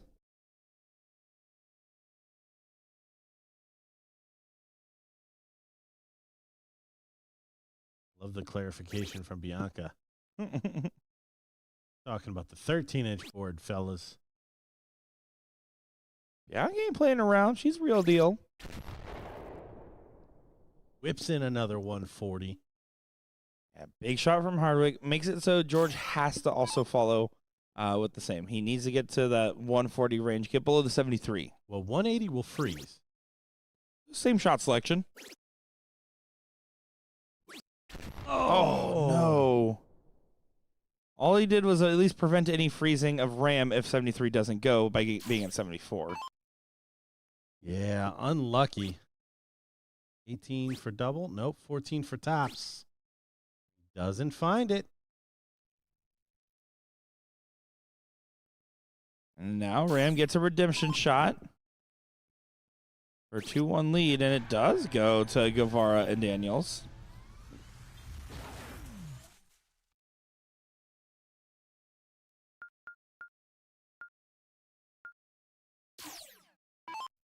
And here we go. Kevin Luke and Jason Hardwick. Will they take advantage of their throw here, Gordon, and get themselves some more stable footing? Yeah, our seat holders are 1 leg away. Not the big open that Kevin would have looked for. See if these 2 veterans are playing with a little looseness. Not the one I was expecting 160, to be completely honest. 1 leg away from the win. A little bit of an opening from Kevin Luke to start. Thought Ram was going to come plowing through there.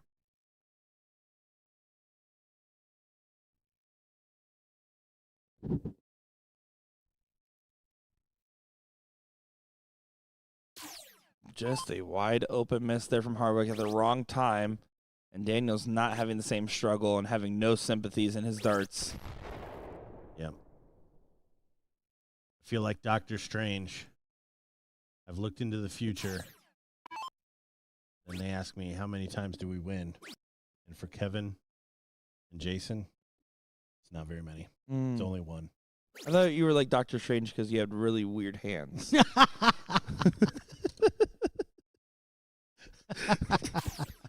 No, not this particular. And by the way, in that scenario, yes, I am referring to Ram and George as Thanos. So, just to make sure that we keep everything clear on. Well, clearly, Ram feels inevitable right now. Yeah. Anyway, so there you go. I like it. Jason does get away. 5th dart.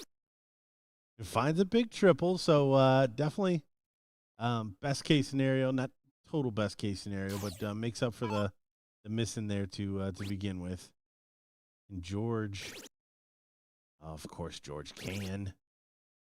And again, it always feels insulting to me when the board chirps the triple sound for a trip 5 and a trip 1. It can instantly tilt. Instantly. Or when it plays the 3 in the bed when you hit 3 triple ones or something. Yeah. It immediately makes your head want to pop off. It's like the little dog in Nintendo coming up to laugh at me. Yeah. Well, here you go with Ram. Does recover well after the first start, but doesn't get all the way there. And now Kevin's getting back into it up top. Let's see what Jason does in this spot right here. This is a big moment to decide things, because if he hits another errant turn and George hits an average turn, it's fine. He's looking to do a good turn. Oh, just high. See him wave it off here. But this is one of those moments where if George collects a big shot, it becomes really tough on Jason. Yeah, 140 here would leave him a finish. That's not going to happen. And he finds another triple 5. So, I mean, he's getting let off a little bit by not being pressured by Jason. Kevin can leave a finish. He can do this in 6. No, he cannot. Josh is picking up what we're setting down. Here, Ram needs to take advantage of that situation. He might be able to just get this done 3-1. As Ram Guevara finds a max to leave 40. Absolute perfection from the man from Houston. Touchdown. Goal. You're supposed to say like the next scoring word, and then we were going to go like back and forth. Oh, home run. I didn't have any more though. Goal again because it goal works for but another. hockey. Yeah, there you go. Yeah. Goal but hockey.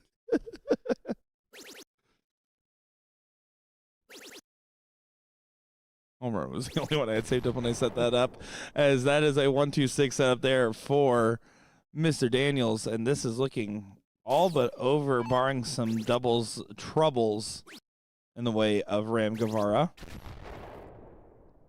Yep, 140. So for the title, his 4th title in 4 events. Double top.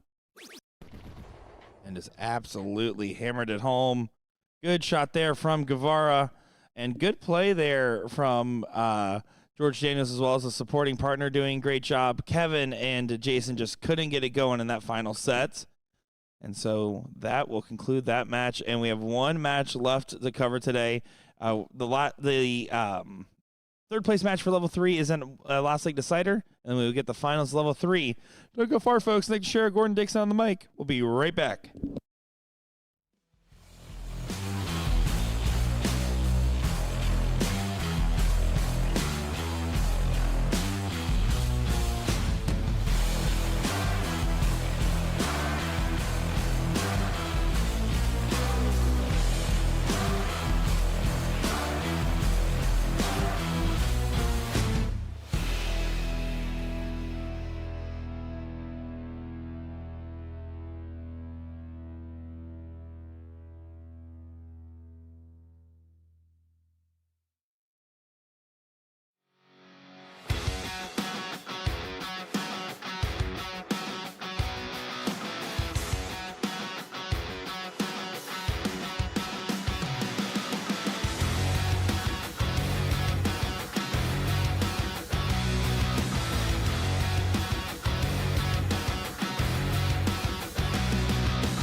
And time for the last match of our coverage here in Orlando, Florida for the 40th BullShooter World Tour.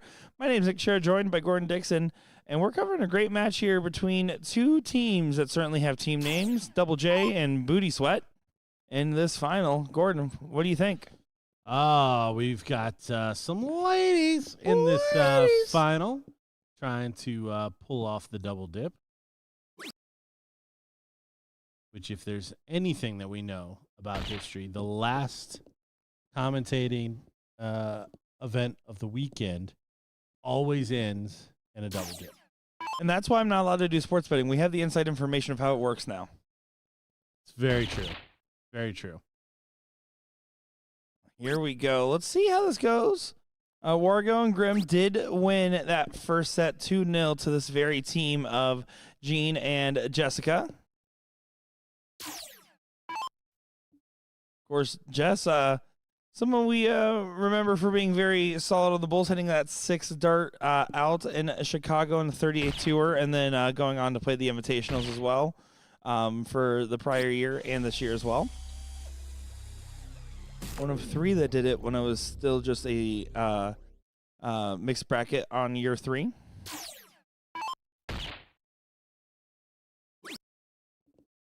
Again, 501 open Fat Bull is the level 3 format. So level 1 has the split double. Level 2 is Fat Bull open double. Level 3 is open Fat Bull. And then level 4, I believe, is the same, but with 301, if I'm not mistaken. Doubles cricket. Did these two ladies play together as well? I can find out. Let's look that up. I'm analyzing the data.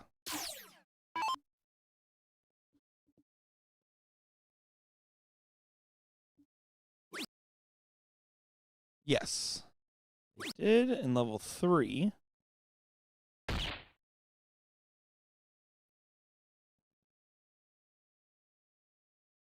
And they finished in second place there. They failed the double dip. They got 2-0, and then they lost 2-0. Gotcha. So some great performances there from Jean and Just together then by that metric. Yes. 2 finals appearances and 2 doubles.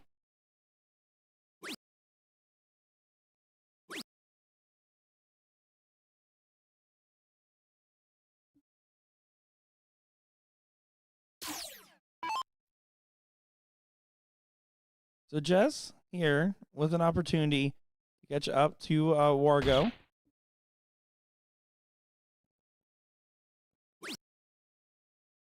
One more bowl helps out a lot. Big shot. Again, grabbing that bowl there sets you up so if you hit a hat trick in the next turn, you would be in a better position at your checkout percentage. Grim sitting a little bit far back here. Kind of pushes his knees outward and leans his back backwards as he stands, doesn't he? Yeah, he almost stands up lean. tall, and then he kind of bends it down just a little bit. Yeah. As someone that slouches all the time, I struggle with that posture.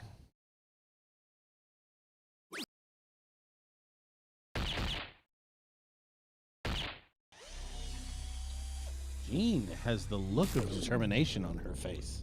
Oh, I mean, that's Mean Jean for you to a T. They don't call her that for nothing, Gordon. I was just going to say, they don't actually call her Mean Jean, do they? I do sometimes. Throughout the years, I've said Mean Jean a couple times. I don't know if it's an official capacity. You got to put it on a shirt. I like it. You do love putting things on shirts. That should be if such when you're back to a full-time Pop Darts player. Would love to see the put on a shirt as your shirt. Put it on a shirt.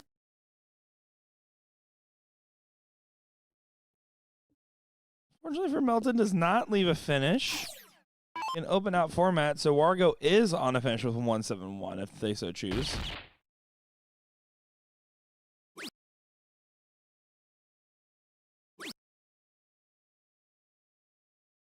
Grim had an opportunity to get to a finish there. He's very much back in the mix, though, so shouldn't be a whole lot of danger unless big shot from Mean Gene here or for a freeze.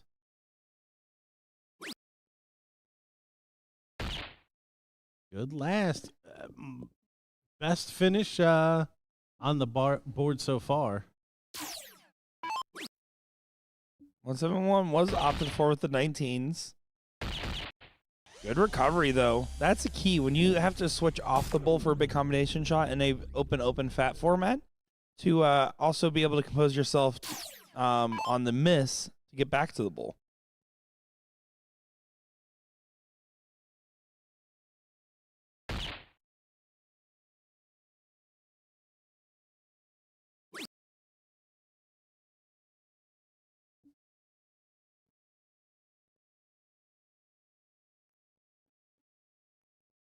See, Jester's taking a moment on this last start here.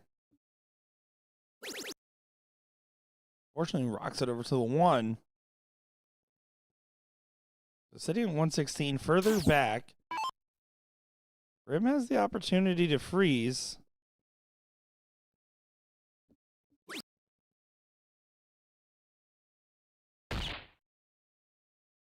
Won't now. So 130 does have a chance for Gene Not So Mean.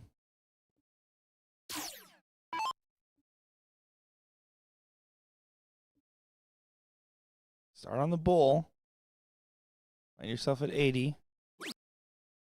Well, you still have a shot. Still an opportunity. 60-51, 51-60, 57-54, 54-57. I love all the different options. Oh, it's on. Oh, come on. One time. Gene. Trip 20 needed. Oh, she sails high. Not quite, but it was still a good effort.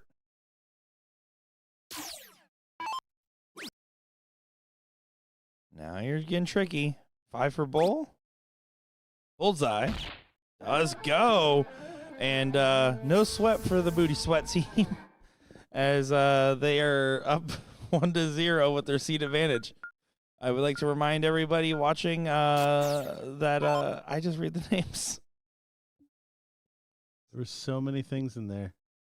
No sweat for Booty Sweat as they're in their chair. Like, it just kept coming.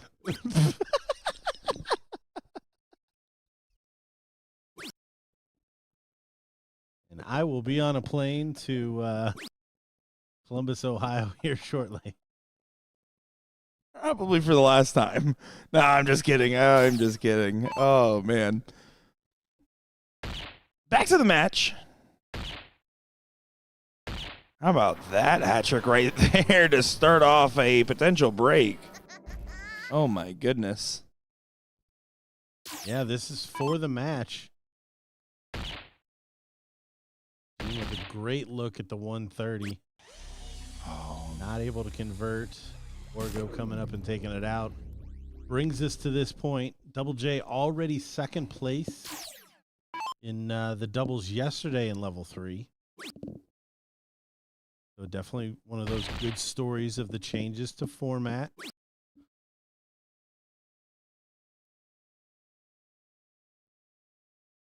Yeah, and here an opportunity for Melton to get back into it. Grim had a slow turn, so you're going to play for that angle.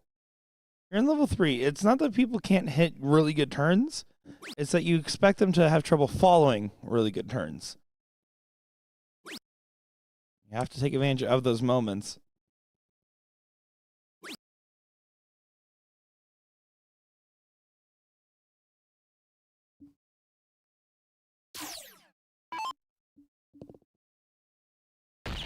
Well, floats the second, and third gets closer to the center again, but a great standout scoreline on the top side here. Yeah, trying to polish this off. 2 straight. Again, Double J coming from the losers bracket. To beat these fellas twice. See, Jean just slapped the last one out of there. Her last shot was just a slight miss. That one, Light just kind of got an unlucky slap. Mean Gene trying to find the mean.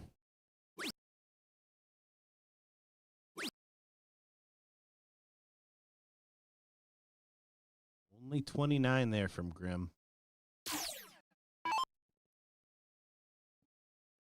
If Jessica can set it right here. Couple of bullseyes.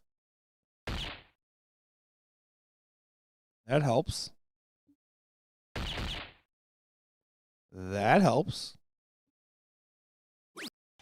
Melton, her throw, I mean, she holds that dart well high and brings it all the way down to like her collarbone. It's a action that you have to have the exact feel of your release point to be able to kind of control the arcing of that. And there's the return to the mean for Wargo there that we were talking about earlier. Yeah, 3 bulls, then 1 bull, followed by unable to find it. Jean the most consistent on the board in this leg. 2 around gets the money, and that's the philosophy she's following.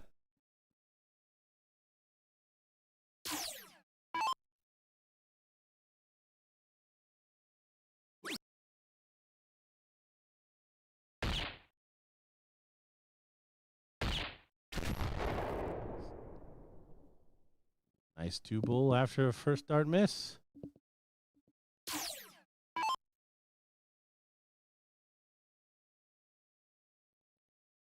Melton, Patrick does not get her to a finish.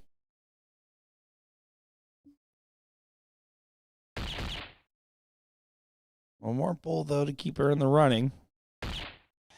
That's a good spot. And again, it's also important because Grimm's back at 286 right now. You want to try to continue to get in front. Jean's doing a good job of that, and we'll continue to further that advantage. Argo trying to snap back to it. That's fun to get low ton. Yeah, important shot.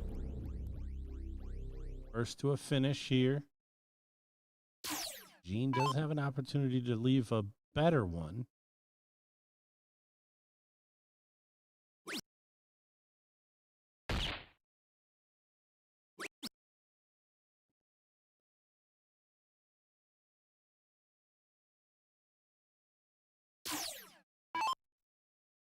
Big shot for Grimm, considering where Wargo's at.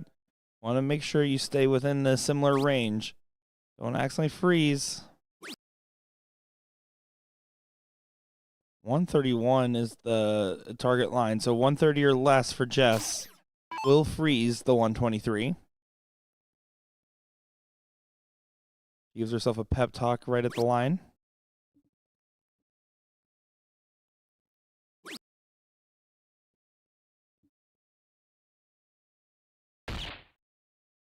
Doesn't get the freeze. It's a good last start, but it's just not enough by 10 points there. Yeah, so chance here to polish it off. Great start. Oh, he doesn't follow. Chucks one into the bowl, leaves 6. Out of all the singles, it is one of the trickier ones just because it's wedged between that 13 and 10 to try to drop in. As a nervy winning dart in a final, it can be a little tricky sometimes. And it might not even have an opportunity. Grimm really does need to collect a minimum, really 2, but 3 feels like the true minimum. Yeah, left himself a lot to do here, but he's doing it. Oh, and he just fills it up. I love watching the reaction of the partners in the background. 88 the target line, so 87.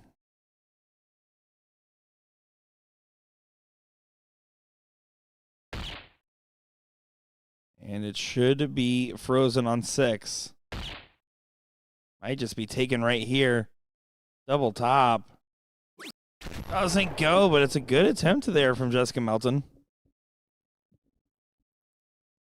Yes, and with the 6 leave, Try to bring it down to 1. Honestly, I think I probably prefer single 1 over single 6. I'm really good at hitting them. 44 for Gene. If it doesn't go, Grim will have a whack at this 1-3-2 coming off a really good shot. 2 bulls and a double 16. So Gene not going to want to leave it up to chance here. Double 16 it is. It can go inside for single single. It doesn't need to.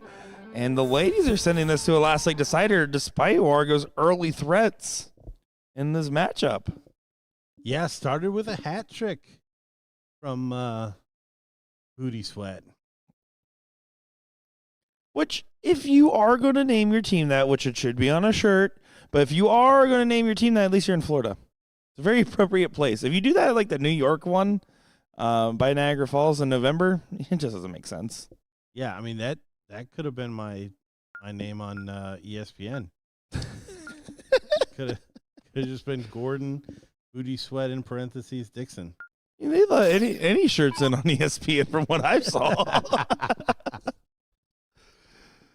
Well, Team Booty Sweat will get the start here. Let's see what they end up doing with it.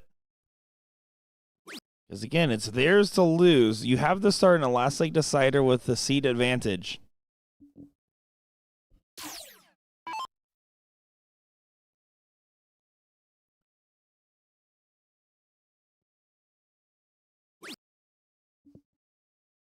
And it just brings the darts above the eyes down to the collarbone.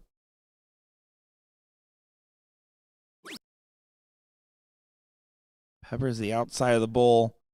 But with a decent follow or two, it makes it so it's not too far away from Wargo. Not too much ground loss, but when you're trying to break, you're worried way more about getting ahead than staying even. And what a time for Grim. Find the hat trick. We've seen a couple 2 bulls from him, but I think that's his first hat trick in a deciding leg for the title. It's a good time to do it. Well advised.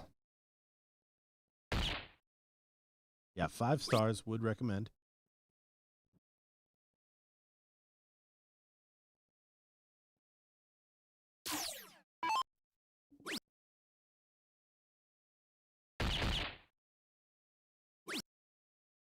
Just 1 bull grab once again. You can see Wargo not happy with it. But Jess now fishing for 2 bulls to make up that gap. Well, she'll be able to reel in what she's fishing for.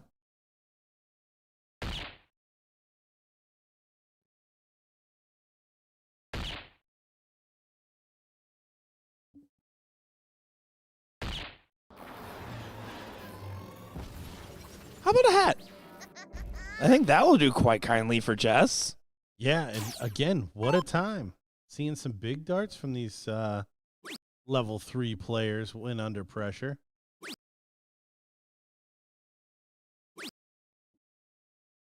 I'm not happy. They all got stuck in the same part of the board there. Again, it's more about following good shot after a good shot. And maybe it is my bias, but I think Melton probably has some of the most experience on there. Just I've seen her in plenty of deep bracket runs and ladies exclusive fields before, so she probably has more finals experience on average by that logic.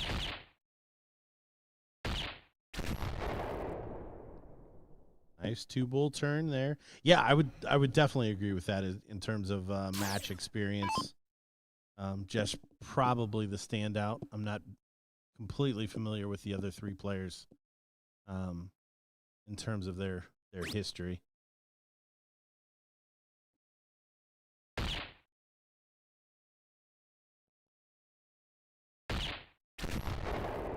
Good low ton to follow.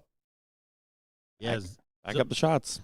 Zozo, I would not call Melton slow by any stretch. Yeah. There's certainly pros slower than she is.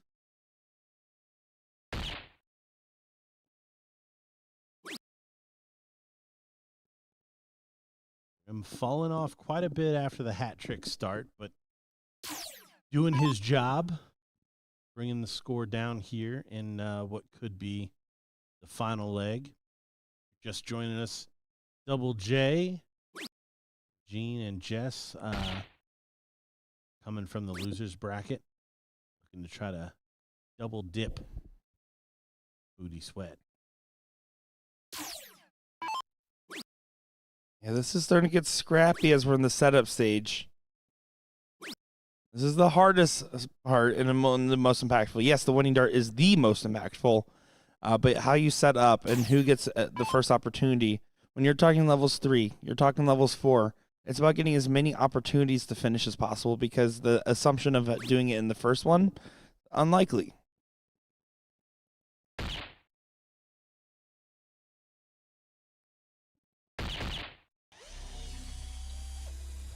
Another good low ton from Jess. Averaging at that 32 range. Grim, gonna need to try to do much of the same.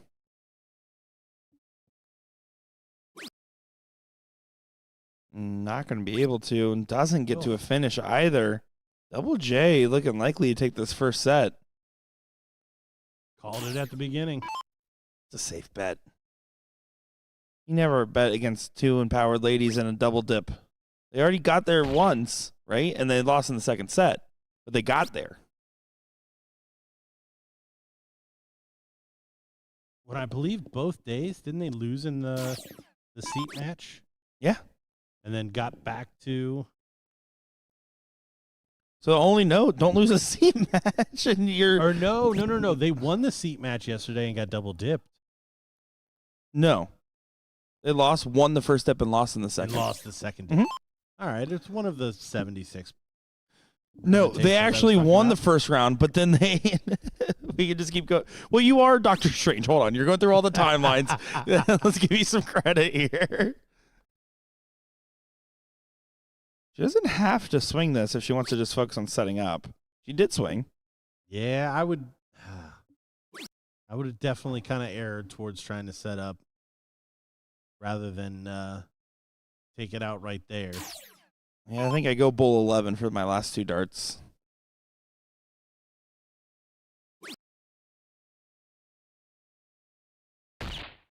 We'll see how it ends up shaking.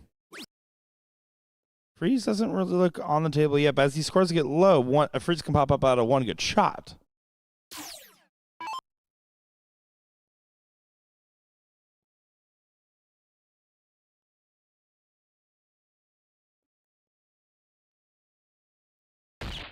Jean finds the first bull.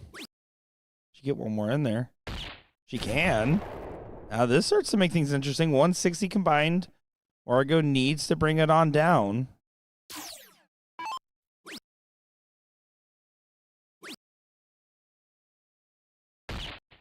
Big last start.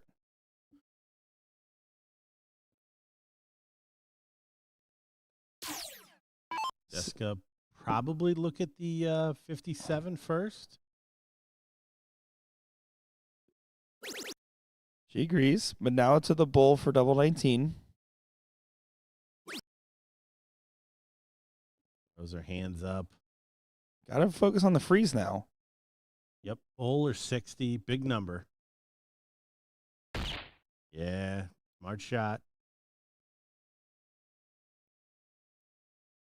And so now 141 can't go. 141 can get set up, though, to be all the way brought down.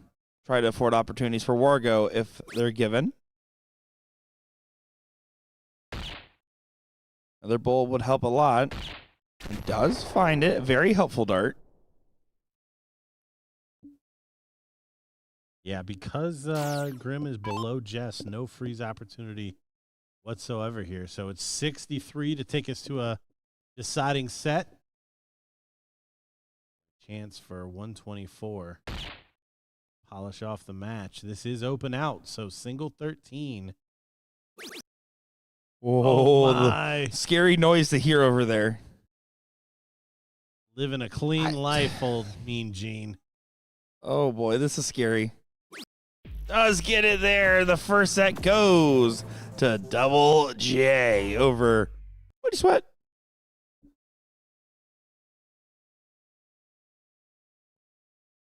I shouldn't waste too much time and be able to get right back into it here. Yep, flipping the coin. Here we go.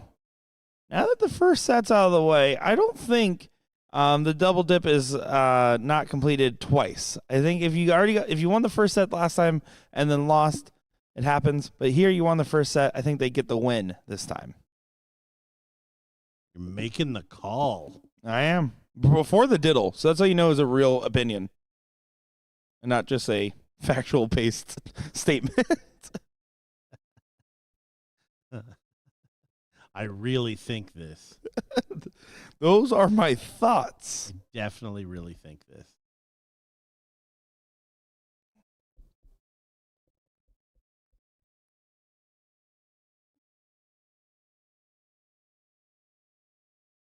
And of course, the last match of the live stream going the double distance. While they get, it looks like they're ready. I think they're good. They're trying to recork.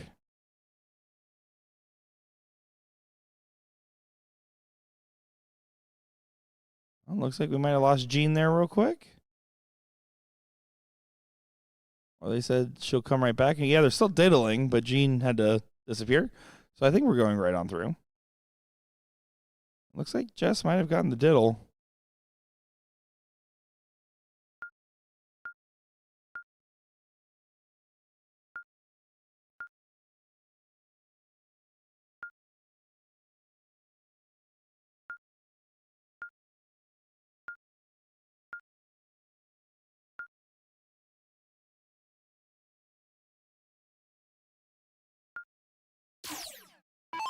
Here we go. Yep, Jean back just in time. They are getting underway. As this is about to get going here, I got to say, Gordon, we got a chance to, we talked a lot about the invitational stuff, but it's really cool to be able to have this regional here as well. And we got to capture some cool different moments from different levels of players. Got to see a different range of faces while also having a lot of top tier talents at this event that wouldn't have normally been here with the other local top tier talent. Yeah, it's been a nice change of pace. Again, we talked about it yesterday. The overall tournament. They've made a big push to kind of refine and make more efficient the overall tournament. So, looking at times and when events finished and stuff like that, a big overall improvement. Oh, absolutely. And again, fully conscious that there's a lot of adjustments and fine-tuning still needed. But I think this is a great step in the right direction.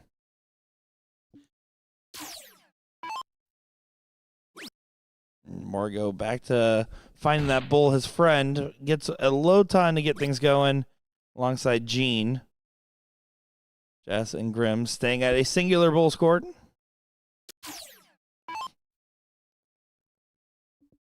Now, I cannot find it. Do you, can we find out where these ladies finished in level 3 on the singles side?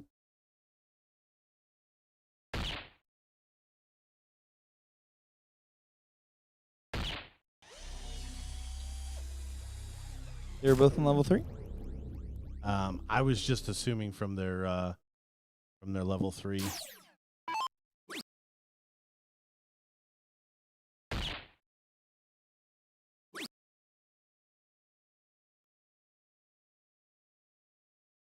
Is that a fair assumption?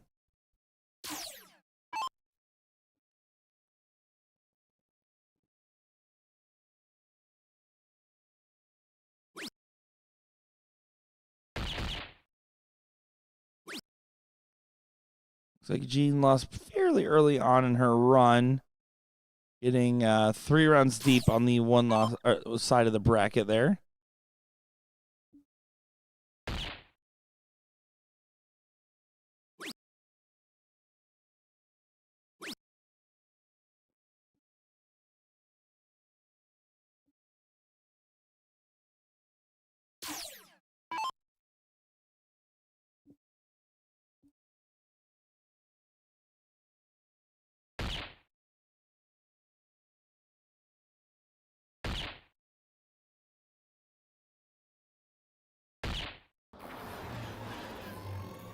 Nice hat trick there from Jessica.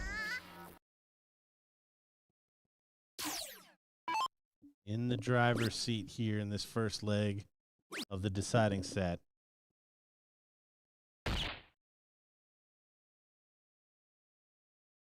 So Jessica Milton lost to Caitlin Myers just outside the top 16, so top 24.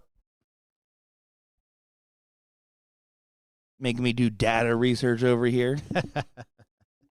Listen, I'm just here to make off-color comments and sometimes talk about what's happening on the dartboard. Jean looked like she was good for a low ton there. That last start just barely low.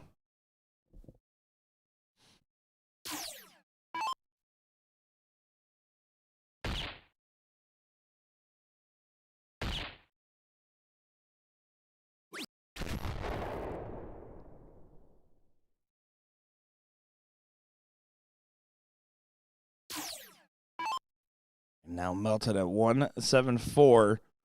Again, I wouldn't swing this. I'd just be going for the bulls. But her eyes look up. She did swing. Yeah, I think that's the safe play in that spot, especially when you're looking to try to double dip. You've already got the first one. Secure that first leg, and that'll be the first time you're in front in the entire match. And all the pressure is then on Booty Sweat.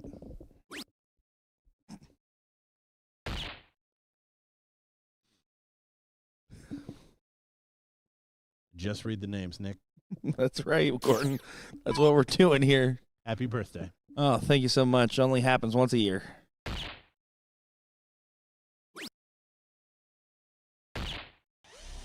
It's a good low ton. Jean honestly showing some great consistency throughout this final so far.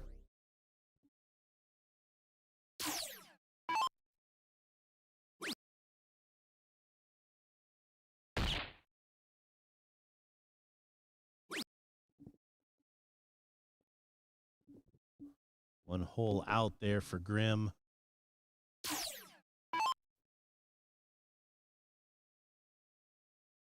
Melton chose not to set the 174 and went up last time. Might not be a big bother if you just go ahead and take this out. Level 20. Let's go. Great shot there from Jessica Melton on the 110. They have their first true lead, and this is going better than last time they attempted a double dip in the final set. They lost 2-0 last time. Yeah, all the pressure on the fellas here. Against the ladies. Ladies.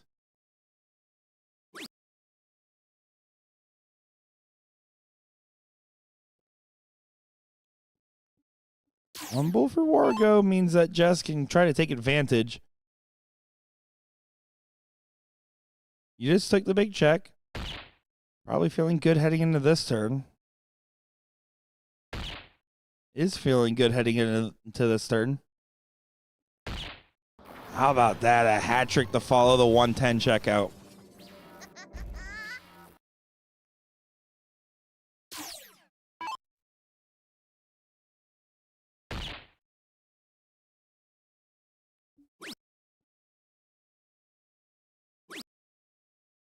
And after the first bull found, finding some misses into non-desirable fallouts either, means that Jean, if she continues with her consistency in Jess's hot hand start, this could get out of hand pretty quickly.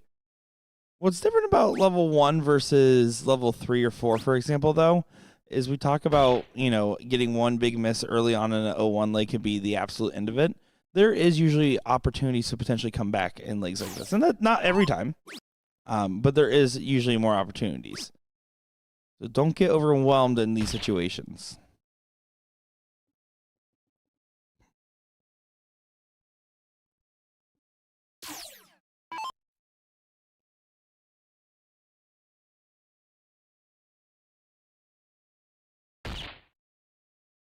Look at this from Jess. Staying perfect, coming down the line here. Just outside on that third, or second and third here, but job done. The pressure solely on the fellas here to take this to a deciding leg of the entire match. Otherwise, on the cusp of a double dip.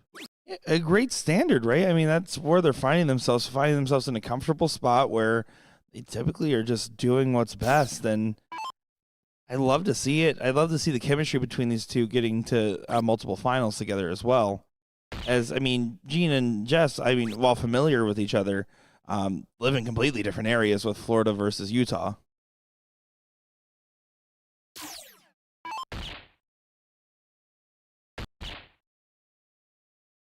Welcome back, Wargo. Big shot there. Yeah, important timing of that. We talked about it. Just trying to give some knuckles there. I don't think it was intentional, but Wargo did leave her hanging. Wow. Bump gate. Here we go.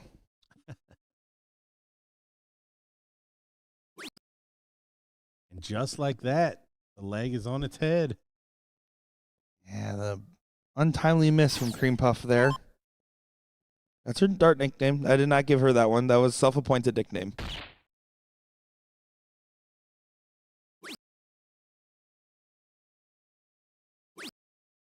Found that out back in May at the Cleveland Extravaganza when another tournament got canceled last second, and they rerouted over to play in the Cleveland Extravaganza. They're one of their first ever steel tip tournaments. Her and Jillian, excuse me.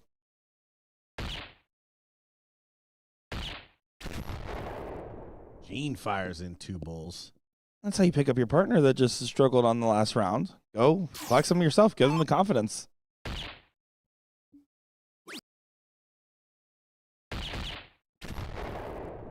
So 3 bulls followed by 2 bulls. And now the question mark is Grim. Can Melton and Scudder put enough pressure on him to freeze out Wargo?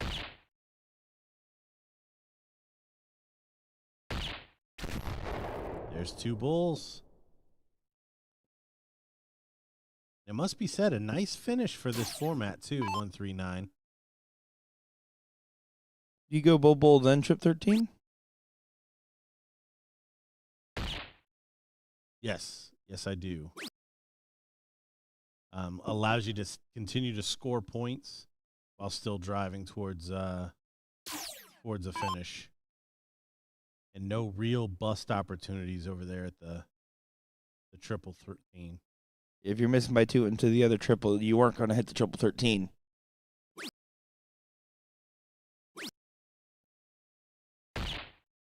Big last from Gene. Keeps it clean. 86 does have a chance, but Grim at 263 kind of feels like it has to go right here. And it will not. Doesn't find a bull. I think three 1-holes there for Wargo. It's unfortunate how the cards can lie sometimes. But now Jess has an opportunity. We've seen her take a 110. We will not see her take a 139. 1 bull helps out your cause on the freezing campaign.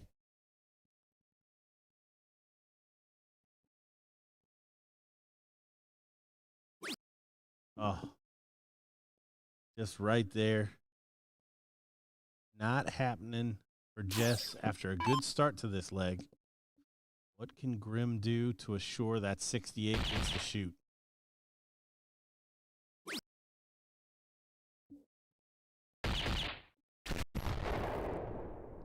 $45 now is the target for Gene. So effectively looking for a hat trick here.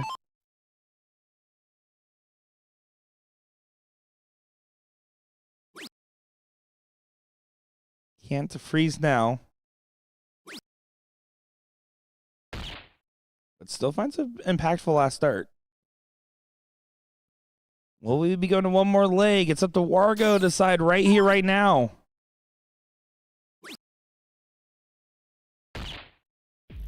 Does nail it.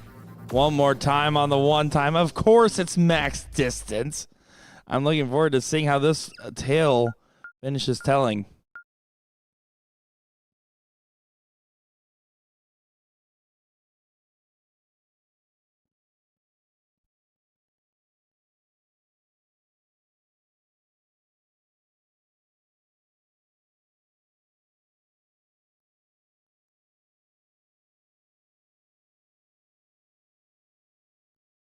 And just to try to best the diddle, believe might have gone low or maybe the same distance.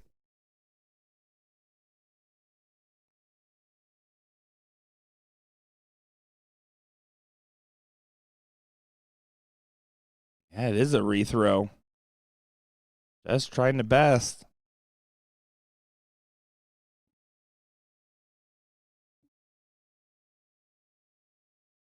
Does find the bull.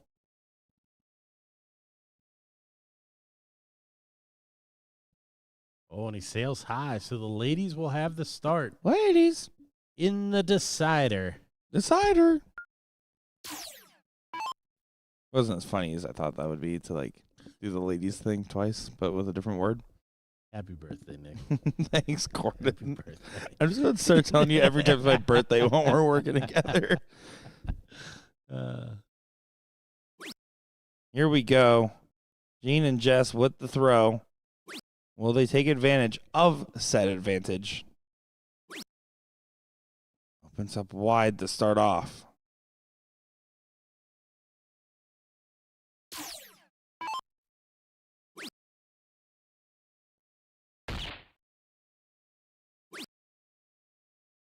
Kenzie Wall rooting for the ladies here in this final.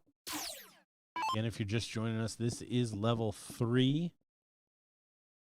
Final of the doubles 01 open in, open out here in Orlando, Florida. We've closed out level 1, 2, and 4 already. We've got mixed doubles left in the day, but this will be the last commentated. It'll be the last streaming match. Unfortunately, we have to start shutting down this area where the streaming equipment is. That's why we are able to do trips, but unfortunately not mixed doubles. It's for no other reason than just simply logistics.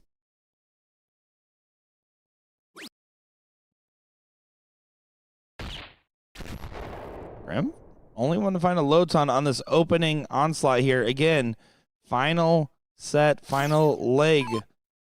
Winner take all in this level 3 matchup.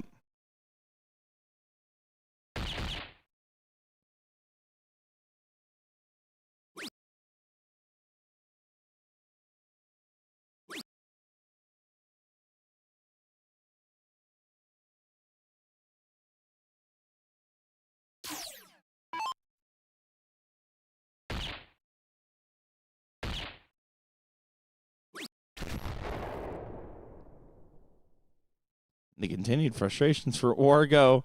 He really wanted to have all that he can get there, but he'll take a Loton. He should be happy with the situation. Yeah, with his partner also putting in a couple of bulls. Giving a little daylight here, but before the ladies. Ladies. Got him that time. Third time's the charm. Comedy comes in threes. Grim has been looking anything but so far. He finds a hat trick there and was the only one to open up in the Loton. What a time for him to come alive.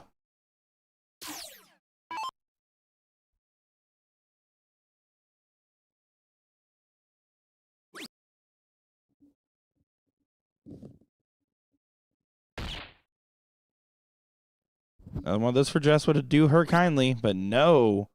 Only the one. And Wargo has an opportunity to now push off away from Jess.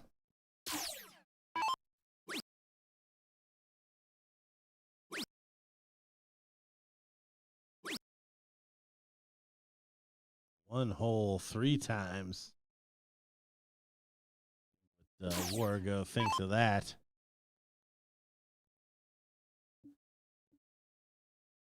Gene, I like that. Breath in through the nose.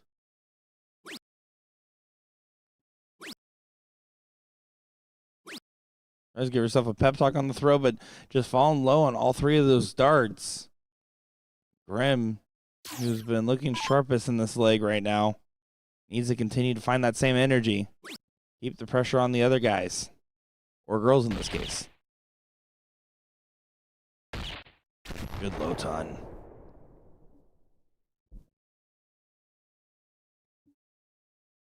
Wargo in the background.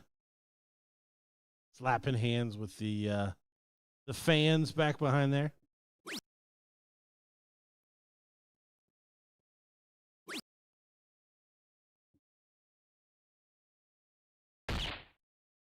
Does grab a pull on the last, but you can see by her reaction, she knows it. She's not really pushing the needle, especially with that going first advantage. The throw's been completely lost, and Jean's in a position where she has to collect, or else even if Jess gets to a finish, it won't be in play.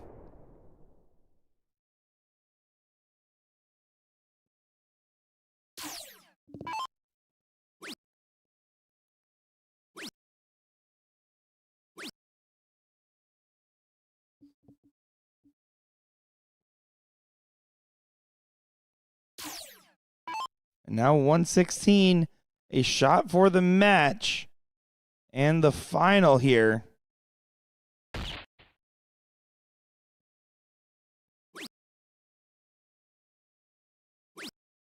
Doesn't go. Jason was all ready to go jump on him, I think, there. Understandably so. It felt likely. Yeah, he set up the bull that he's been finding so easily this leg. Shake of the head from Jessica, just not to the races here. Still not at a finish. Jean all the way back on 305, so no hope at a freeze. It looks like the ladies may fall one short of the double dip. This is Tim's first big tourney ever. There you go. Jean, by the way, trying to play for the outside opportunities, finding that big hat trick. Still outside, but you still got to play. It's the last leg. There's nothing else to do. Grimm to get the win. Oh, now he has to find the double. Two singles would have done it. Still not out. So you need Jess to leave a finish, Jay to miss, then you need Jean to take 155 all the way down, and then you need Grimm to miss. Crazier things have happened.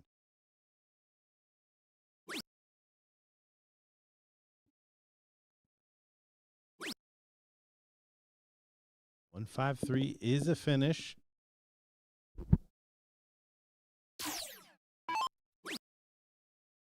Bull for trip 14. Trip 14 for the match. Does go. And lets out a roar with it as well.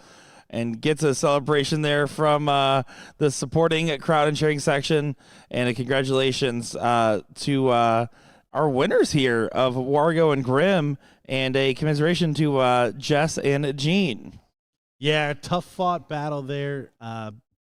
Second place 2 days in a row in both doubles events. You got to take your hat off to their consistency. Just not able to get over the line there in the end. Big final leg from Grimm, who had kind of been second fiddle the entire time. Absolutely right. And it was a great run through and through. But that will actually be the end of our coverage here for Orlando, Florida, for the first stop of our Season XL, Season 40, that is, for the BullShooter World Tour. Thanks to everyone that tuned in and gave me some birthday wishes and love. Thanks to everybody that came in to support these players. Thanks, Gordon, for the hard work.